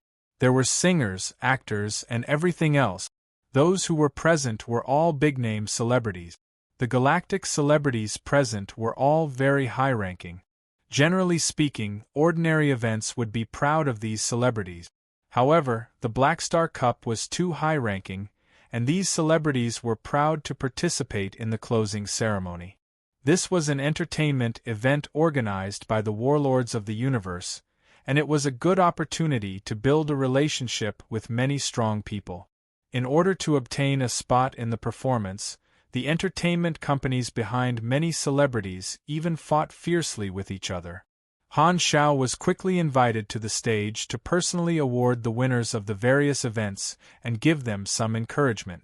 The remote projections of the two vice army commanders, Hela and Lagi, stood by the side. They did not say anything and only nodded to the contestants to show their encouragement. However, the reason why the two of them did not say anything was different. Hela did not like to talk and was too lazy to speak, while Lagi's communication function was cut off by Han Shao, so he could not make a single sound. The awards ceremony and the performances of the celebrities were interspersed. Halfway through the closing ceremony, Han Shao felt that his face was about to turn stiff from smiling, and the audience below also felt that their palms were about to turn red from clapping. This time, it was finally time to give out the awards to the players. The troublemakers are coming. Han Shao felt energized. Everyone went up on stage. Flying Free gritted his teeth and strode onto the stage. His back gave off a cold aura as if he was walking onto the execution ground. Congratulations, everyone. You're all talents of the army. Han Shao read the script again and looked deeply at Flying Free. He smiled and took 2 steps back, giving the stage to the contestants to speak. None of the contestants on stage went up. They all looked at Flying Free. Their intentions were self-evident. Flying Free nodded to everyone and walked to the podium with heavy step. The entire venue was so silent that one could hear a pin drop. Everyone's eyes were fixed on him, waiting for him to speak. The laziness of the 2 groups of players was swept away. All of them subconsciously straightened their backs and tensed up. They focused their attention on Free Flight's every move.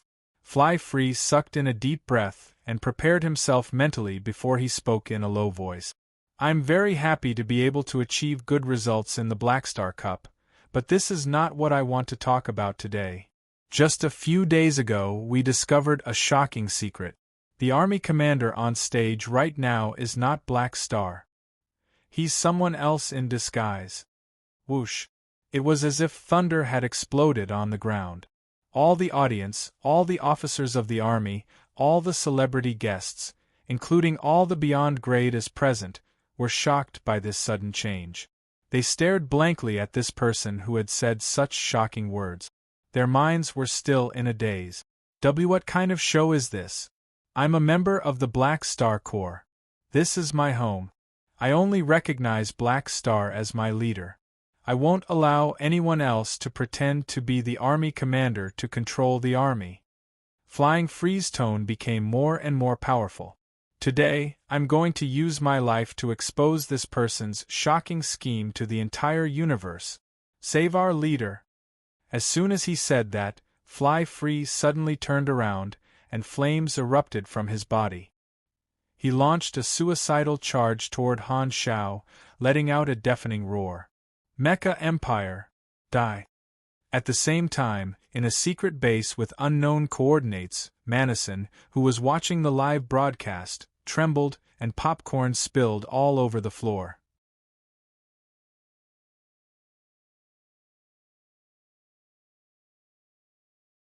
Chapter 1146. Do it! A sudden change occurred on the stage. Following a loud shout, a commotion broke out on the spectators' stands. About 1/5 of the players in the stadium suddenly rose into the air and pounced toward Han Shao, who was on the main stage. The weapons in their hands shone brightly. They were all heroes who had answered the call and decided to sacrifice their lives for justice. It was as if a string that had been stretched taut all this time had suddenly snapped. The rest of the players looked excited. In the crowd, Winter Wolf's eyes sparkled, and he ordered in the channel, "The chance is here. Let's go." The next moment, hundreds of players rose up and were about to attack the audience. Winter Wolf soared into the air. Frost condensed on his body, leaving ice crystals all over the sky. He rushed straight toward the celebrity guest seat. Winter Wolf's eyes reflected the shocked faces of many celebrities when they turned around.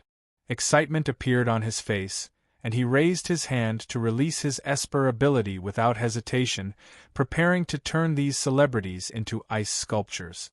At the same time, the heroes who were charging toward the main stage also noticed this group of people who were taking the opportunity to cause trouble. Many of them were shocked and angry. There was no part of the plan that affected the audience. Subconsciously, some of them wanted to turn around and stop the guild spies led by Winterwolf from killing the innocent. All of these changes happened in a flash. Just as the chaos was about to erupt, bright lightning suddenly burst out from the center of the venue. Gotcha! Countless mechanical force lightning bolts shot out like a spiderweb. The mechanical soldiers that had been lying in ambush in the audience seats were activated instantly and pounced toward the players who were causing trouble. These ambushers were all restrainer modified, which specialized in control. They could disintegrate into high-tech restraining suits and use their bodies to capture the target alive. With the bonus from Han Zhao's mechanical force, their attributes were far above the current grade B players. Sizzle, black shadows flashed in the venue, and the players who were charging toward Han Shao were all like birds with broken wings. They were all restrained by the electromagnetic chains and force field restraining devices of the restrainers, unable to move. Flying Free and the other contestants on the main stage were immediately sent flying by the explosion of energy, crashing into the edge of the stage. Just as they were about to get up and continue charging, Han Shao gently flipped his palm, and a powerful energy wave pressed down, slamming everyone to the ground. The next moment, under the effect of mechanical force, the metal ground suddenly turned into ropes made of nanoparticles, tying Flying Free and the others up tightly. Before the various guests could react, the crisis was neutralized by Han Shao, who was already prepared. Phew, fortunately, I was prepared. Han Shao heaved a sigh of relief. The current strength of the players was not even at the calamity grade, and they were not much different from ordinary people in front of him. They could not threaten him with numbers alone, but if they attacked others, they would definitely be able to hurt ordinary spectators. Even if he could react quickly, it would be difficult to guarantee that there would not be any casualties. However, he had already taken down all the players as soon as they attacked, and none of the guests were injured. The short process was frightening but not dangerous, and they could not cause any trouble under his control. This operation was triggered by Flying Free leading the tempo. With so many people involved, they were no different from a mob. Furthermore, most of the participants acted on impulse. This was the normal behavior of the players. Furthermore, time was tight, and there was not much coordination, so it was impossible to expect them to come up with a detailed plan step by step. The entire operation itself gave off a feeling of a broken cauldron sinking ship. His reaction is too fast. Winter Wolf only felt his vision blur, and he was caught. He could not fight back at all and was shocked. He turned his head with difficulty and saw that all his friends were caught by the mechanical soldiers and stuffed into the restrainers' stomachs, unable to move. Damn it, not a single one of them died. But luckily, with us as an example, it's enough to infuriate the army and reduce their trust in all the players under them. This will lower the treatment the army players receive in this faction. Winter Wolf felt that it was a pity that the surprise attack had failed, and the effect was greatly reduced. However, judging from the strategic goal, the operation did not completely fail. These changes happened too fast, and the danger was resolved even faster. The guests and the audience of the various star zones were stunned for a long time before they gradually came back to their senses. Wait a minute, did we just drift on the edge of death?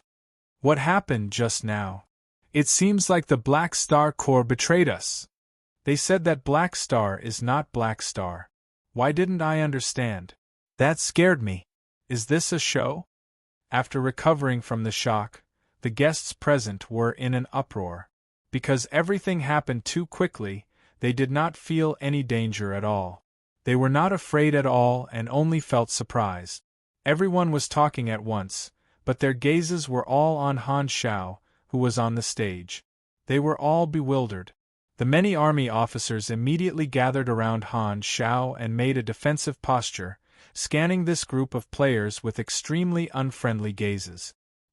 Hela stepped forward with a murderous look on her face. Take these traitors away and interrogate them. I want to know who ordered them to do this. Sai, don't be so nervous. I still have some questions to ask them. Plus, I think the guests need an explanation too. Han Shao raised his hand in front of Hela and signaled for the soldiers to step back. Feeling the puzzled and curious gazes of the audience, he calmly raised his finger. The nanoparticles instantly left the metal ground and dragged Flying Free and the others into the air, slowly floating in front of him. Deliberately showing a confused expression, Han Shao asked curiously, "What did you say just now? What do you mean by that? Why do you think I'm the Mechanic Emperor in disguise?" Flying Free was a little depressed. The sudden movement of so many people did not even cause a ripple. In the blink of an eye, they were all wiped out and became prisoners of the Mecha Empire. But at least he had shouted out to the entire universe, and his goal had been achieved. All that was left in his heart was a sense of heroic self-sacrifice, and he scolded loudly. Mecha Empire! No matter how well you pretend, I know you're not the real one. Do you have any evidence? Han Shao raised his eyebrows. Only players could see the screenshots of the character summon card. This evidence was useless to NPCs. Plus, they had already used the character summon card to prove their identity. This reason was naturally not persuasive. Flying Free had long guessed that he would face this problem. He also knew that he could not convince people other than players. He was already prepared to scold them. Without hesitation, he angered the Mecha Empire and said loudly, "It's the aura." "What?" Han Shao was stunned. "Humph, our Black Star Army commander is such a great and righteous person. He has the people of the universe in his heart. Just looking at him is enough to make people admire him. However, you, Mechanic Emperor, disregarded the safety of the universe for your own selfish desires and actually wanted to take the source of the intelligent plague for yourself. Your wretched temperament has exposed you. The Mecha Empire is wretched."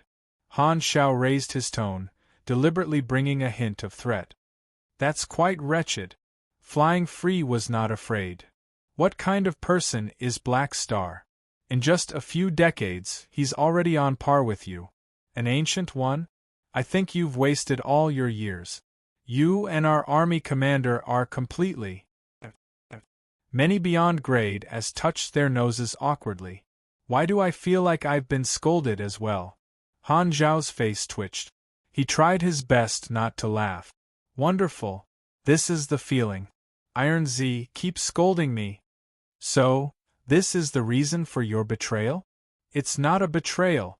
Don't even think about distorting our motives. We've contributed to the army and shed blood for the army. We've long been inseparable from the army. Only Black Star has the right to lead us forward. Any outsider who tries to touch the army will definitely be met with our retaliation. Even if you kill me today, I'll shout from my coffin that I'll never compromise. Flying Free spoke so righteously that even Han Xiao was almost touched. The words that were full of influence made the blood of many hardcore players who were captured alive boil. The emotions that had accumulated over many versions surged into their hearts. They were fearless, they were not afraid of death anyway, and shouted loudly.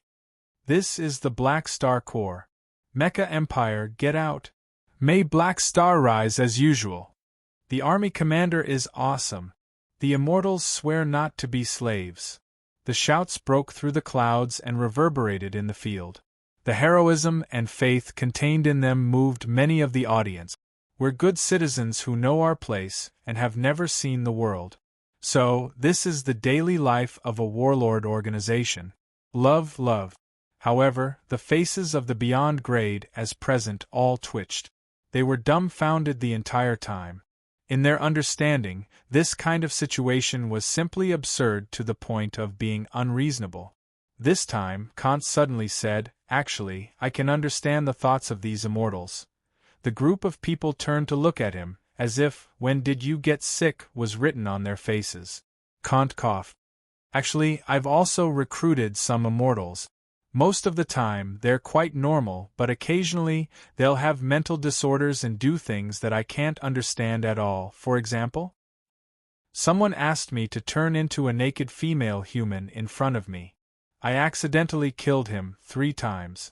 Kasuyi agreed. I also have immortals under my command. Even I can't understand how their minds work. Someone actually wanted to steal my underwear. Can you believe it? I seem to have heard of a theory. Some experts said that the immortality of the immortals caused their minds to undergo synchronized mutation, resulting in intermittent mania, paranoia, logic disorders, tripolar disorder, and other mental disorders. Oh, that makes sense. Just because his temperament was not right, they suspected that their boss was fake? Which normal person would do such a thing? However, if it was an immortal who did such a thing, everyone instantly accepted this fact. No matter what the immortals did, it did not seem strange. As soon as the topic was opened, many of the beyond grade as who had recruited players immediately complained. Very soon, they happily reached a consensus that there was something wrong with the immortals' brains. They really admired Black Star for being able to manage the immortals so well. This time, Secret Master coldly snorted. "What are you all talking about?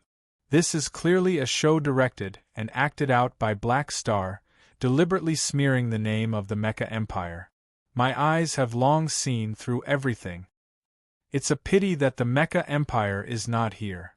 Otherwise, his expression would definitely be very interesting." The old dragon chuckled. Everyone imagined the scene in their minds, and one after another, they let out strange gloating laughter. Just as the group of people were chatting happily, Han Xiao and Flying Free had already had a few rounds of conversations. One was the main character, the other was the supporting character, and the other was the main character. They changed their ways to smear the name of the Mecha Empire from head to toe again and again. "Come on, kill me." Fly Free looked like he was ready to die a martyr's death. Seeing that the situation was about to end, Han Xiao said, "Although you inexplicably believe that I'm the Mecha Empire in disguise, you've indeed misunderstood. How could the Mecha Empire have the ability to impersonate me? His ability is far from it." Hearing this, Kant could not help but laugh. "Whether he's Black Star or not, do you think we don't know? You guys are still too young and your actions are too hasty. At least find concrete evidence before acting. We do have evidence, but it's a pity that only we can see it. Seeing the reactions of Han Shao and the other beyond grade as Flying Free and the others were also a little shaken. There were even more people who did not really believe in the swapping theory, and hearing this, they agreed even more. The effects of a character summon card could not be faked, so the possibility of the other main direction of speculation was even higher, which was that Black Star had somehow learned the abilities of the Mecha Empire. Seeing that everyone was hesitating, Han Shao waved his hand and said, "Take them away first. After the closing ceremony is over, I'll have a good chat with them." He did not do anything to them on the spot. Dealing with this group of people was the army's internal affairs, and there was no need to show it in such an occasion. He still had to settle this score properly. The restrainers escorted all the players who were causing trouble out of the venue. After Sylvia came up to calm everyone down, the Black Star Cup closing ceremony continued. However, many people's attention was no longer on the ceremony. They were all thinking about this small incident. Originally, the closing ceremony was just a regular segment, but now it immediately became a topic of discussion. Han Zhao's goal of using Flying Free and the others had been achieved. There were no more twists and turns in the closing ceremony. Everything that happened here was also broadcasted to the entire universe by the news media. Flying Free's performance led to the birth of a new saying in the galaxy, pointing at Black Star and scolding the Mecha Empire.